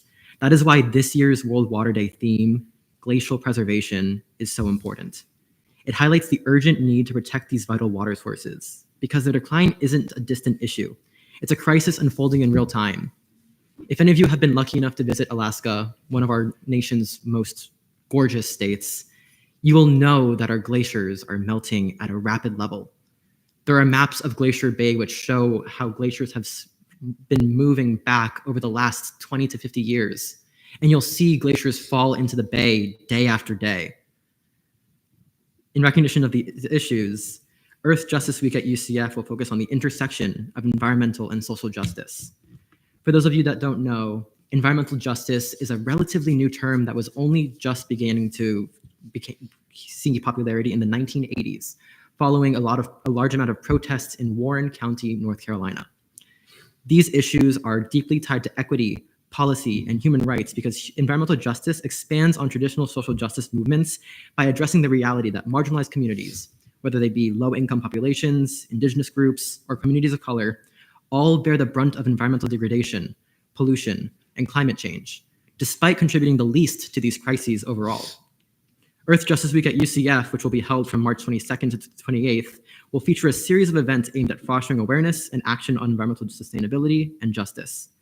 The week will kick off with a speaker series on Monday where professors and experts will discuss environmental justice and sustainability, and will be accompanied by fair trade certified foods, which are ethically sourced, and networking opportunities for all students involved. On Tuesday, the Green Assembly will bring students together for discussions about environmental policies and sustainable campus initiatives. Wednesday's planting affirmation event will allow participants to write affirmations on seed paper and then plant them as a symbol of growth and change for sustainability. And Thursday's Sustainability Fair from 12 to 3 p.m. in the Student Union will showcase student organizations, including the Sustainability Caucus and Gen Clio. And this tabling will provide information and resources on sustainability efforts throughout the campus. And finally, the week will conclude with a guided hike at the UCF Arboretum on Friday. I highly encourage all of you to connect with nature and appreciate the local ecosystems because truly, here in Florida, we are so lucky. These events create opportunities for education, engagement, and hands-on involvement, and empower students to take an active role in environmental advocacy and justice in their own lives. Environmental justice as a whole demands that all people, regardless of race, income, or background, have access to clean air, safe water, and a healthy living environment. It calls for policies that prioritize frontline communities, 30 seconds challenge remaining. environmental racism, and promote and sustain solutions that uplift those most effective. Earth Justice Week will provide students with opportunities to engage in these meaningful sustainability efforts, from policy discussions to direct action initiatives, and reinforce UCF's commitment to both ecological responsibility and social equity. To close, this proclamation isn't just about acknowledging these global challenges, it's about recognizing the responsibility we have as students, as advocates, and as future leaders to charge on for a more just and sustainable world. So I urge you all to support this proclamation and call on every member of the UCF community to engage, learn, and take meaningful steps towards environmental justice. I now yield to questions. We are now in a period of questioning. Are there any questions for Vice Chair Lipner? Senator Reed. Yeah, so just a quick question about the be it further resolved, in which you state the people that you plan on, sending this to. I was just wondering the process behind who you selected for that and why essentially like Jen Cleo isn't on there and a little bit more of the sustainable RSOs. Yeah, absolutely. So the sustainable RSOs are being involved in this process, and I felt the proclamation really should only be sent to people who weren't already aware of the event happening. I'd be more than willing to add them to that process, but I was more so looking at this as a signifier to individuals who may not already be aware of this and to continue the process going forward. Are there any other questions for Chair Lipner? Senator Trejo Hernandez.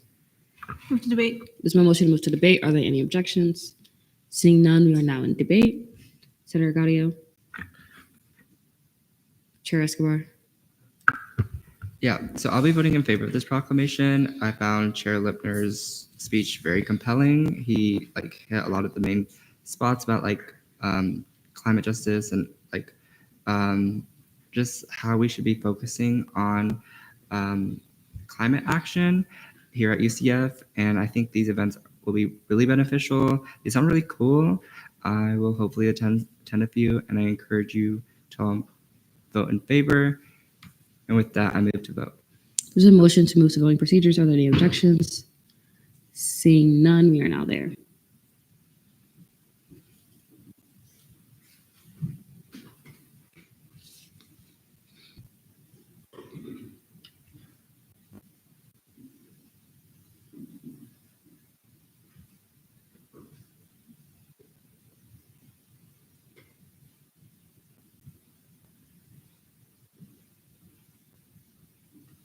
The vote count of 30 to 0 to 0, Proclamation 5645 passes on second reading.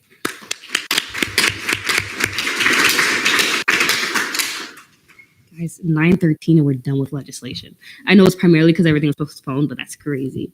Senate Forum, Chair Vasquez. Hi, everyone. Please bear with me. Hello, Senate. I wanted to bring up the topic of Day at the Capitol during today's Senate Forum. I wanted to start off with the context that I have participated in the last 3 Day at the Capitols, and this year will be my 4th and unfortunately last. I say this to emphasize my understanding of this event with perspectives as a non-student government agent my first year when I attended and my second year, as a committee member of the GAP committee, and now as GAP chair. Over the past semester, the committee's participation in this event has been threatened and not guaranteed, with which I understand to pave opportunity for new participants who have never participated. 11 GAP committee members applied to this year's Day at the Capitol. While all of them interviewed, only 5 of them received an invitation to participate. 6 of them were denied, including the overqualified vice chair of the committee. It is unfortunate that committee members would have had better chances of acceptance had they not been in the committee. It has been precedent and a statutory requirement that the GAP committee do the research of policies being addressed at this event, making them some of the most qualified applicants solely because of their participation and understanding of this process. Additionally, other events organized by the executive branch, including Downtown Day, seats have been cut to our legislative branch because it is the judicial branch's opportunity to meet with their respective counterparts at the courthouse. In the case of Downtown Day, when only the speaker and pro tempore were officially invited, and the GAP chair and LJR chair were only invited because members of the executive branch could not attend. It is now my understanding that the judicial branch's leadership was basically guaranteed, not all judicial membership. Why does this argument not similarly apply to the legislative branch when Day at the Capitol is our opportunity to meet with our respective counterparts? The Day at the Capitol coordinator has been allocated $11,000 this year of the executive branch's budget to plan this event alone. Last year, in 2024, 55 people participated in Day at the Capitol. In 2023, 55 people participated in Day at the Capitol. And in 2022, 65 people participated in Day at the Capitol. May I also note that the budget for this event has only increased in the last year, from $10,000 the year before to $11,000 this year. Only 44 people were invited to participate in this year's event.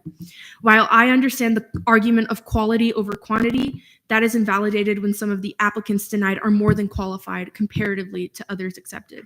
Out of the 6 GAP members denied, 4 of them have never attended Day at the Capitol. Why not open the opportunity to those members who have never gone? I would also like to highlight that this event is funded by students' A&SF fees, as we were informed by the student body president and vice president in today's Senate executive meeting. Not all seats on the bus are being filled. While I understand the reason behind wanting less people for ease of event management, this event has been successful years prior with more students, and why wouldn't we want more students advocating for other students at an event such as this, especially if they're more than qualified? To provide context, it was explained that the bus is not filled because people are uncomfortable sitting next to each other. There has never been a group of over 4 or 5 members for Day at the Capitol, and as someone who's gone in years prior, the experience on the bus does not outweigh the need for voices to advocate for UCF at the state level. Also, 2 buses were provided 3 years ago when there was a smaller budget. Additionally, I feel it pertinent to share that crew necks will be given to participating members of Day at the Capitol this year, which I calculated to cost at least $1,000. In my time, there's never been custom apparel given to attendees, as this seems like an unnecessary expense, especially when it could have been used to fund another bus to have more space for seating. I wanted to bring this up here because although I will be in attendance of this year's Day at the Capitol, I feel it is my responsibility to advocate for the members of the committee I chair and provide them a safe space to express their experience and voice how those not accepted have been wronged. Additionally, as stated during Senate Executive today, our concerns are not discounting the merit of those selected to attend, and our goal towards this topic is not changing the decisions made, as we are not asking for a handout, just asking questions for transparency and to see if action needs to be taken to prevent this for future sessions and future relationships between the Day at the Capitol coordinator and the GAP committee as a whole. Although I understand that it is the jurisdiction of the Day at the Capitol coordinator to make an application process and choose attendees, I find it important to share that for the past 3 years, multiple members have sat in on interviews, including but not limited to the SG president, vice president, chief of staff, and the GAP chair. Not only that, but even email invitations for the applicants selected to interview. All of the previously mentioned positions were CC'd on those email invitations. This year, that extent of communication has not happened. My intent to collaborate and the suggestions I have made were not only in person, but via email as well, both of which were turned down.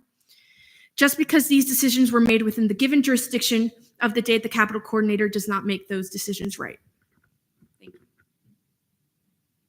Varela.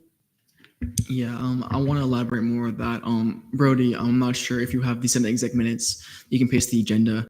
I think that provides important context for some of the conversations that we had with the executive branch, mainly the president and vice president, given these decisions. And I just kind of want to speak for myself, and I expect some of the GAP members who were denied, how disappointed we are in what happened. We have dedicated dozens, if not hundreds of hours of our time into researching these bills and to, giving honestly all of our heart and soul into Day at the Capitol. I know a lot of us spent weekends working on these bills and these briefs, including some of us who were denied. And I find it disrespectful to GAP committee to look us in our face and say that we are not merited or not qualified to attend Day at the Capitol. I find it insane that the Governmental Affairs and Policy Committee has been deemed not qualified enough to go to the Government and Affairs and Policy event. Again, like Chair Vasquez said, I'm not looking for handouts. I know I've been denied. I understand my reasons for denial, and at least I understand the stated reasons. And I'm not asking to go because I'm being petty or I just desperately want to go. All I'm asking for is transparency in the process, and I hope that the rest of Senate can understand and also demand the same transparency, because it is, to me, unacceptable that this process has happened. At every step of the way, the GAP committee has asked the GAC to be more transparent so this wouldn't happen. As GAP Chair Vasquez mentioned, there was a threat of this happening early in the summer that went unaddressed. Me and Chair Vasquez did not want to bring this up earlier for the functioning of Senate, because we believed in the leadership of the student government that this will not happen. Unfortunately, it has happened. So again, I implore all of Senate to critically evaluate the situation, to ascertain what happened, and join with me in demands for transparency. Senator Renwick. Hi, guys. So I just wanted to kind of address something that's been a behavior I've noticed this week within committees. I can't speak for all committees because I don't sit on every committee. However, I just want to say this is not to discourage anyone that is not a non-committee member to come and sit in on meetings. I want you guys to come. I want you guys to attend. I think it's very important, especially if you're looking at leadership positions. However, I think if you are going to attend, to keep everything concise and relevant to the committee.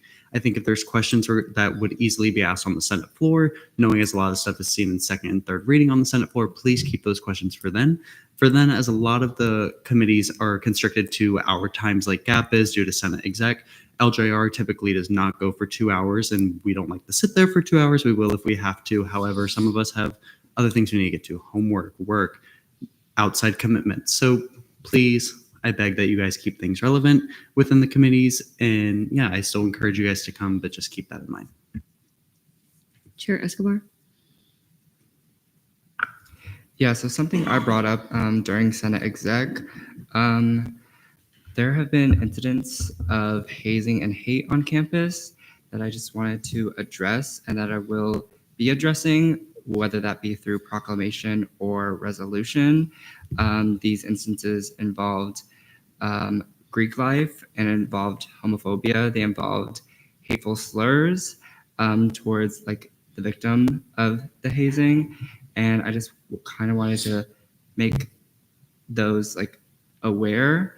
And once I get like more information, I'll have legislation wrote up to address that on campus. Senator Muratov. Oh, yeah.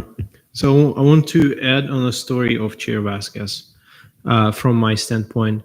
So I joined GAP pretty late in the semester. And well, first of all, I wasn't notified like the timestamps of the event in the Capitol, but that's okay. I mean, I understand. And I understand I didn't get the chance to register, and I understand that that was something that was my fault. But the thing that I learned just today is that even those who sent application, those who had experience, as Chair Vasquez said, they were denied. And to deny people that are standing in the GAP committee that had itself a limit to people, not every person in the Senate can join us. I mean, we have the cap of the people. And so that's wrong on so many levels. And I think that the power of the Congress, of the legislative branch, has been stepped upon, and we need to place a check on the executive position. That's what I've been doing. I will be doing in this break, because I believe that this is unfair for both legislative, and this is an overstepping of executive to our position by saying, "Hey guys, you just cannot go. We only need like 4 people because you guys messing around." This is not how this will work. We have checks and balances, and I would definitely do something, probably an amendment to Constitution. I hope you will support me, and you can do your and help me. Thank you. Chair Lipner. In completely different and much more lighthearted news, I just wanted to congratulate everyone for a strong election. It felt very, very respectful all around, and we had amazing turnout. So to everybody, congratulations, win or lose. I think we all should be leaving with our heads high. And huge shout out to Supervisor of Election Brown for all of the hard work he did throughout this year. It was very well paid off, and it showed throughout the year that he really cared. Chair Metellus. Yeah, I just wanted to add on to the sentiments provided by Chair Escobar. And I also spoke with him as your Senate exec to collaborate on that legislation, any like initiatives we pursue. Yeah, as the I believe I'm the only senator here that's in a fraternity currently. Yeah, I definitely denounce hazing and think that any acts of hazing is unacceptable and not just disgusting, honestly, in my opinion. And I will work with Chair Escobar to have some sort of, like he stated, resolution or proclamation stated about this to show that SG denounces hazing and promotes anti-hazing efforts. Vice Chair Green. Hey y'all, so Chair Banesh isn't here, and I was out of the chamber when the LGBTQ plus caucus report was asked for. So motion to go back to caucus report so I can give it on their behalf. There's been a motion to move back to caucus reports on the agenda. Is there any objections? Seeing none, we're not there. Okay, so Banesh says, "Hey guys, sorry I'm not there tonight. On Tuesday, we gathered feedback from a member of an affiliated LGBTQ RSO, as well as from members of the caucus about what we can improve on going forward into the next session. Our next meeting will be after break on the 25th of March at 9 a.m. So have a relaxing spring break. Love y'all." Is there a motion to move back to Senate deliberation? Oh, well, are there any questions for Vice Chair Green? Seeing none, is there a motion to move back to Senate deliberations? All right, Senate deliberations. Gaudio, I would like to remind the chamber, Senate deliberations has a maximum time limit of 20 minutes, and it cannot be extended from my knowledge.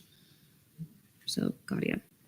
Alrighty, so this is a topic that through the election kind of time, I've been rolling over a bit in my head, and I want to gather feedback from the floor. That being, I have a bit of a concern about, I mean, for me, it was ELCers, but I could see it happening with SLCers as well, being involved in the campaigning for tickets, particularly presidential tickets. I have, if you pull up Title VI as it stands right now, I'll give everyone a little bit of time if they feel like it. The exact portion I want to bring up is 604.1, the Election Code of Ethics. Under Section K, this was actually something that got added this session. No candidate/ticket shall coerce or incentivize any individual, including members of any given leadership council, to aid in campaigning. And so this is great. You know, it's kind of LCers can still participate in campaigning if they so feel like it, but they cannot be coerced. Problem, how do you enforce something like this? How do you make sure that, say, a current sitting SG member running for a presidential ticket might not be making behind closed doors, I don't want to say agreements or arrangements, but suggestions with LCers that they have been working closely with for the past, who knows how long.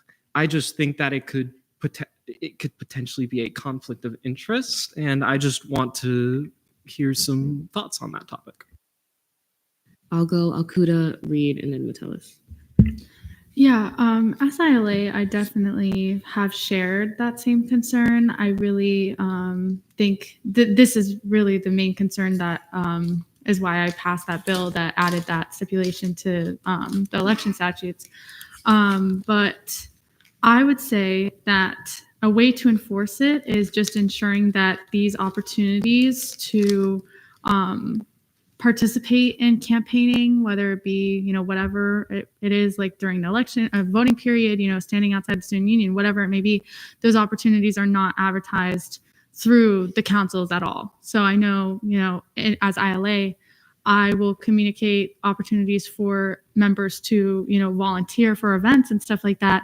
But I do not think that campaigning should be something that is advertised through a council or any official student government affiliation. I think that should be something that is communicated to an individual by another individual in a student capacity, in a personal capacity, not any sort of official capacity. That's how I think it should be enforced. So just ensuring those opportunities are not like, in a channel with all your council members, sharing that opportunity to campaign. I don't think that it should be shared in that way. But if an individual student would like to participate in a campaign, obviously that is something that outside of their commitments, something that is their choice. Senator Reed. Yeah, so if you weren't aware, I actually went through ELC specifically when I was in SGLC and everything. And so I had definitely that experience, kind of being in that ELC to help campaign kind of mindset, if you will. So I just wanted to give like my input on that aspect, in which when I helped campaign for Bryson Brawley last year, I actually no one ever told me about anything until it kind of hit social media. So in that aspect, like I understand the concerns, but in my experience and from talking to some of the current ELCers this year, they kind of decided in their own discretion to, help campaign for certain tickets. So I do understand the concern, but no one from ELC, at least in my year and in this current year, went in thinking that if they campaigned, they were going to get a guaranteed spot. I do understand that there has been some, aspects maybe in the past, but from my experience, it's kind of just been a volunteer thing. And if there's, maybe someone has experienced something different, that's a thing too. But I will just say like everyone kind of went through it because they wanted to, essentially. Tell us. My thoughts on it is, yeah, I obviously agree with the sentence that like nobody should be coerced into anything, but I kind of think like that's why we put the bill in statutes. I think that's pretty much a lot of the enforcing that we can do. I think not like we have it stated that somebody can like report it, that we can't do that. Besides that, I don't really think. I mean, it's not like I don't really think there's a lot we can do to kind of enforce anything because conversations happen behind closed doors. Like it's kind of hard to see what happens all the time everywhere, So I think this like what's there allows people to report it, and then also like we've officially stated that it can't happen. So I just personally don't see how it could be enforced further without like overstepping. I'll let you respond and then I'll go back around. Actually, I was going to move to allow a non-committee member to speak, that being Supervisor Brown. There's been a motion to allow non-committee members to speak. Are there any objections? Seeing none, Supervisor Brown. I just wanted to let y'all know that both SLC and ELC this year were educated on the statute since it did pass in time. ELC's coordinator, Christina, did personally request me and Alicia to come in one day and speak on this and like warn ELC and like make sure they're aware of like how they can be involved, but like how they're definitely not required to and should not feel required to do so. And also during SLC's info session, the statute was covered briefly. I also just want to be clear as well. There's currently nothing that allows the Election Commission to enforce ethics. This currently falls into the ethics category, and we are not able to enforce this. This is just a recommendation currently.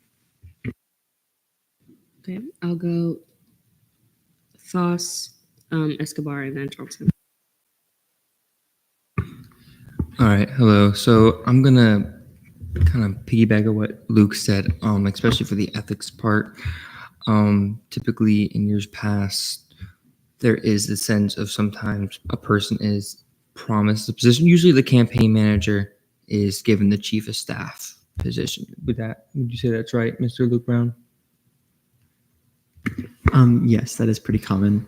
So as somebody who ran this year for the presidential ticket, I think there is another issue with allowing ELCers helping presidential tickets. I think there's this monopolization that they have. I don't know, when one ticket has like 30 people around campus and then all the other tickets have like 3 or 4, I just think there's this unfair advantage. So, yeah. Escobar. Yeah, so relating to like the code of ethics and like the current campaigning that's happening, when I introduced this bill that like added the no ticket or candidate shall incentivize or coerce any individual, specifically members of the leadership council, to aiding active campaigning, I've like personally heard from a few ELCers about being like, oh yeah, not saying that they're going to be on the cabinet next year, but as ENA chair, they were like, oh, you might see me come to ENA sometime soon. And that's just like very like very interesting, because I feel like that is like a direct violation of that code of ethics.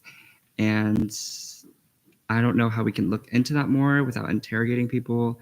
But yeah, I just see that as like very iffy and like very interesting. Johnson.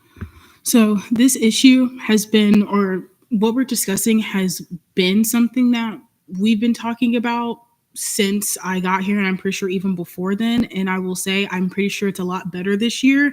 A lot of the concerns that everyone is bringing up can really be applied to any branch, because when you're on a leadership council, you do get to know the members in that branch.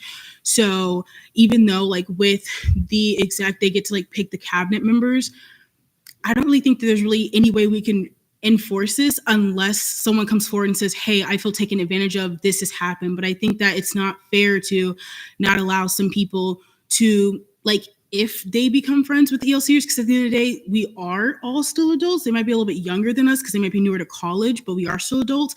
If they want to help them campaign because they believe in their vision and because they want to be a part of their vision, I don't necessarily think that it should be any wrongdoing.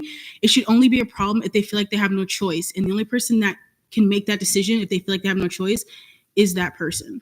So I feel like maybe we can work on like how we will address the issue if someone brings it up. Maybe like make sure that, like Supervisor Brown said, they know their rights essentially. But going any further than this is pretty much telling adults what they can and cannot do. And I'm pretty sure everyone left their parents' house to come to college, not to have someone tell them what they can and cannot do. Claudia.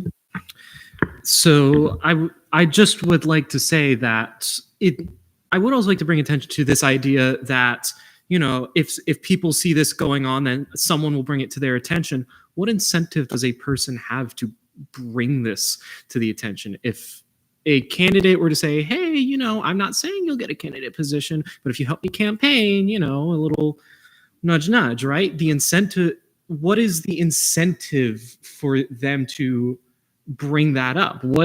Because if the candidate wins, they get something out of it. What do they get out of reporting it? Nothing. And if they end up not actually getting that position, going against that promise, well, what are they going to do? The election's already over. You can't file an affidavit for an election that happened a month ago. Hamid Johnson.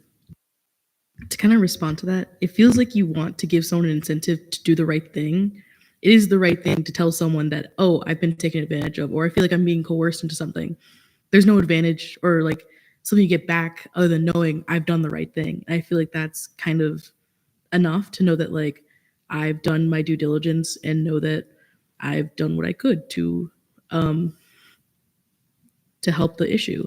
I feel like there is nothing we can say to be like, hey, for reporting that you've been taken advantage of, you get to know that you did the right thing and a cookie. Like, I feel like there's not much we can say other than it's the right thing to do to tell them, to tell us if they feel coerced in any way. Johnson then. As the goddess Sierra Holmes would say, if it feels wrong, it is wrong. And unfortunately, like that's about it, because that rhetoric can be applied to doing anything that is wrong. If I cheat on a test, what's the incentive to tell someone that I'm cheating on a test, other than like if I saw someone cheat on a test, knowing that I did the right thing? Unfortunately, I really do think it has to be up to the individuals, because then we're picking and choosing who can have relationships with who. Oh, I can help this person campaign because I'm in Senate, right? Their thing has nothing to do with me. But if I just happen to be an ELC and I've gotten to know them, I believe what they stand for or whatever like that, you know, it's kind of like, where do we really draw the line? So yeah, the most thing we can do is make it as easy as possible and let them know that no one should be making you do anything. except maybe your mom and dad. We have about 7 minutes remaining in deliberations. Gaudio, then Muratov, Kringle. We'll go from there.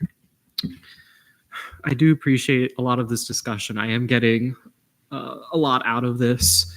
It's because I was kind of going into this with the thought of, maybe it would be an idea to prohibit LCers from helping a presidential ticket campaign entirely. But, I like this discussion and where it's going. So I suppose just a little more talk on maybe like how can we turn this into something that is more enforceable? Because kind of going into affidavits, right? Let's say someone were to file an affidavit that's turned into a violation. How would you show this in an affidavit versus just a he said versus she said situation? Muratov? Right. Just want to follow up on the Senator Gaudio. So we all know here that in the end we are humans and we just tend to help each other, so help friends. This is normal. This happening here. This happening in the big politics. I didn't really think we can fight with it, and if we can, if it would be ethically correct, you know what I'm talking about. Just keeping the same system with the reports and affidavits that will be reviewed by the Judicial Council. I think that's pretty much enough. People are reporting if there's something huge happening. If people helping people, well, who's going to blame them at the end of the day? Thank you. Kringle? I was going to motion to move to advisor's report. Motion to move to advisor's report. There's been a motion to move to advisory report. Are there any objections? Seeing none, advisory report, Brody. All right. Hey, everybody. Just a couple of quick things. First of all, congrats to everybody that ran and was reelected. And then thank you to everybody for your part in a successful election. I'm going to be sending out something to all those people and to everybody about the Senate orientation, but I'm working with Allison on planning that. I may be reaching out to some of you for help with some specific sections as we help train the new incoming Senate. So look out for that. Yeah, Maddie's not here to type them in, so I'll let you guys type them in, but I'm also going to call on you for Senator shoutouts. So what's on the page and what gets said may be wildly different. Good luck. Adam.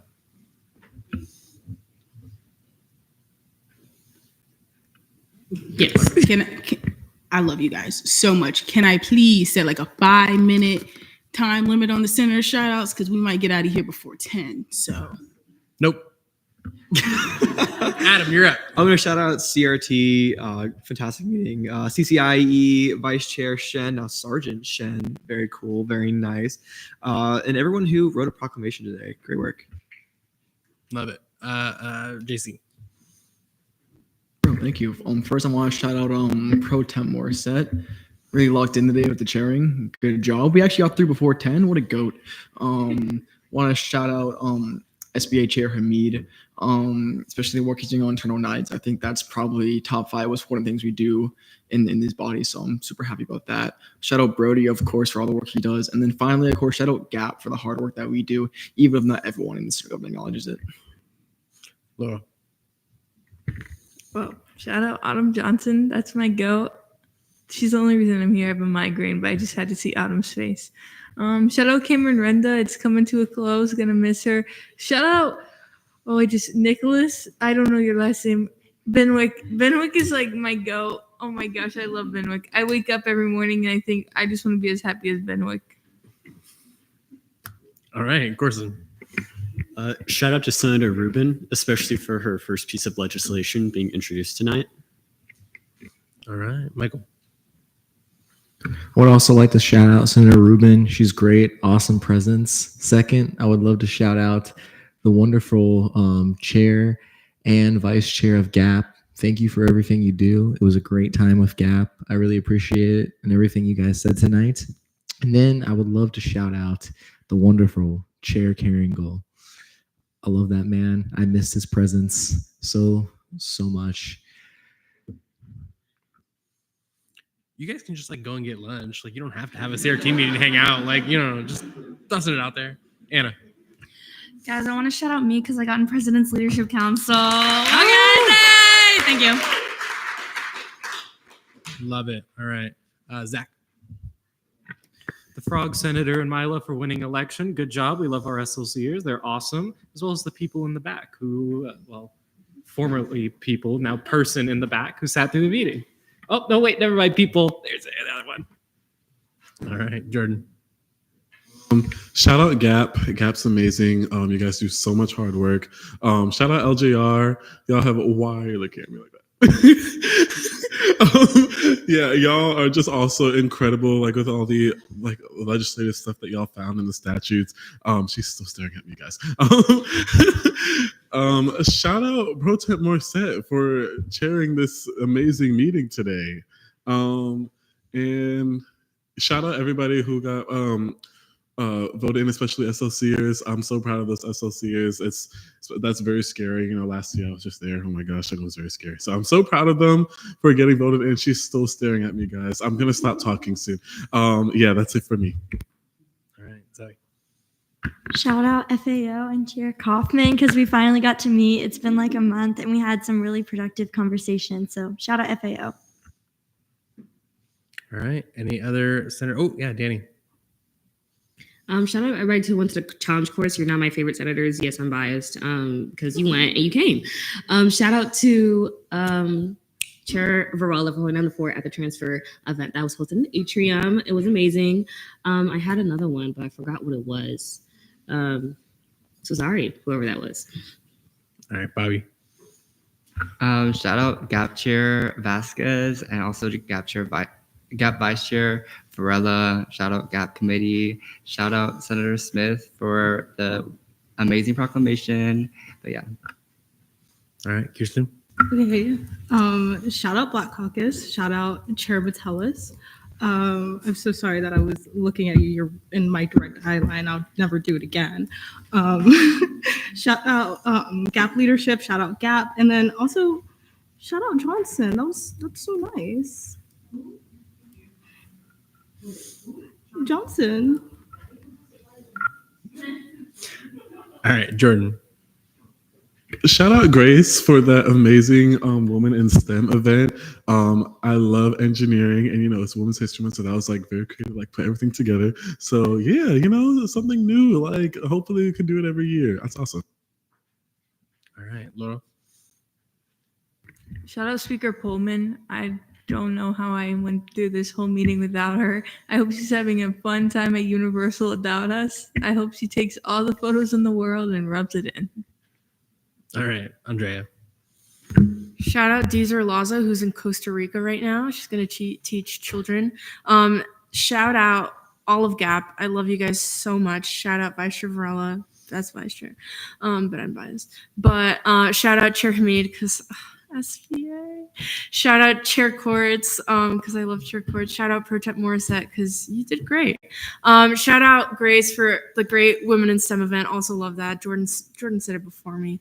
Shout out Latin Hispanic Caucus and our chair. Amazing work. Who else am I missing? Brody. Shout out Brody. Real. Everyone. I love everyone here. All right, Jordan.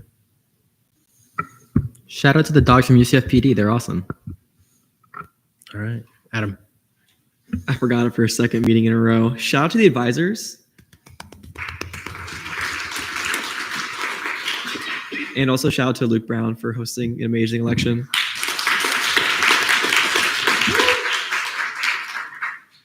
All right, Zach.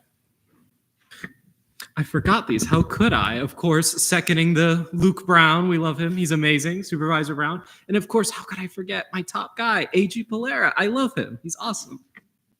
All right, Jordan. Last but not least, hopefully, Sergeant Shen for his first meeting. It was a pretty chill one. Thank you very much for that. Michael. I have one more. I almost forgot.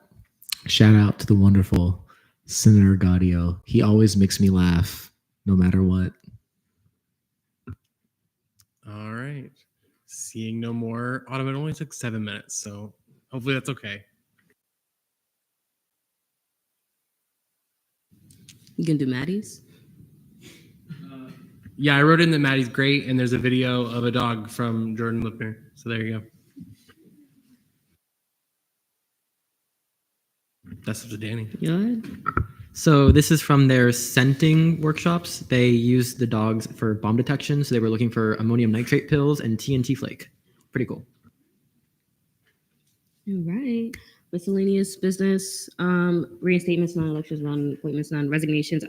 I hereby resign Bobby Escobar and Michael Shen from the GAP committee.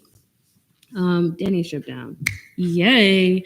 So for first place, I'll give it to Senator Candeloro because I just love the all black fit.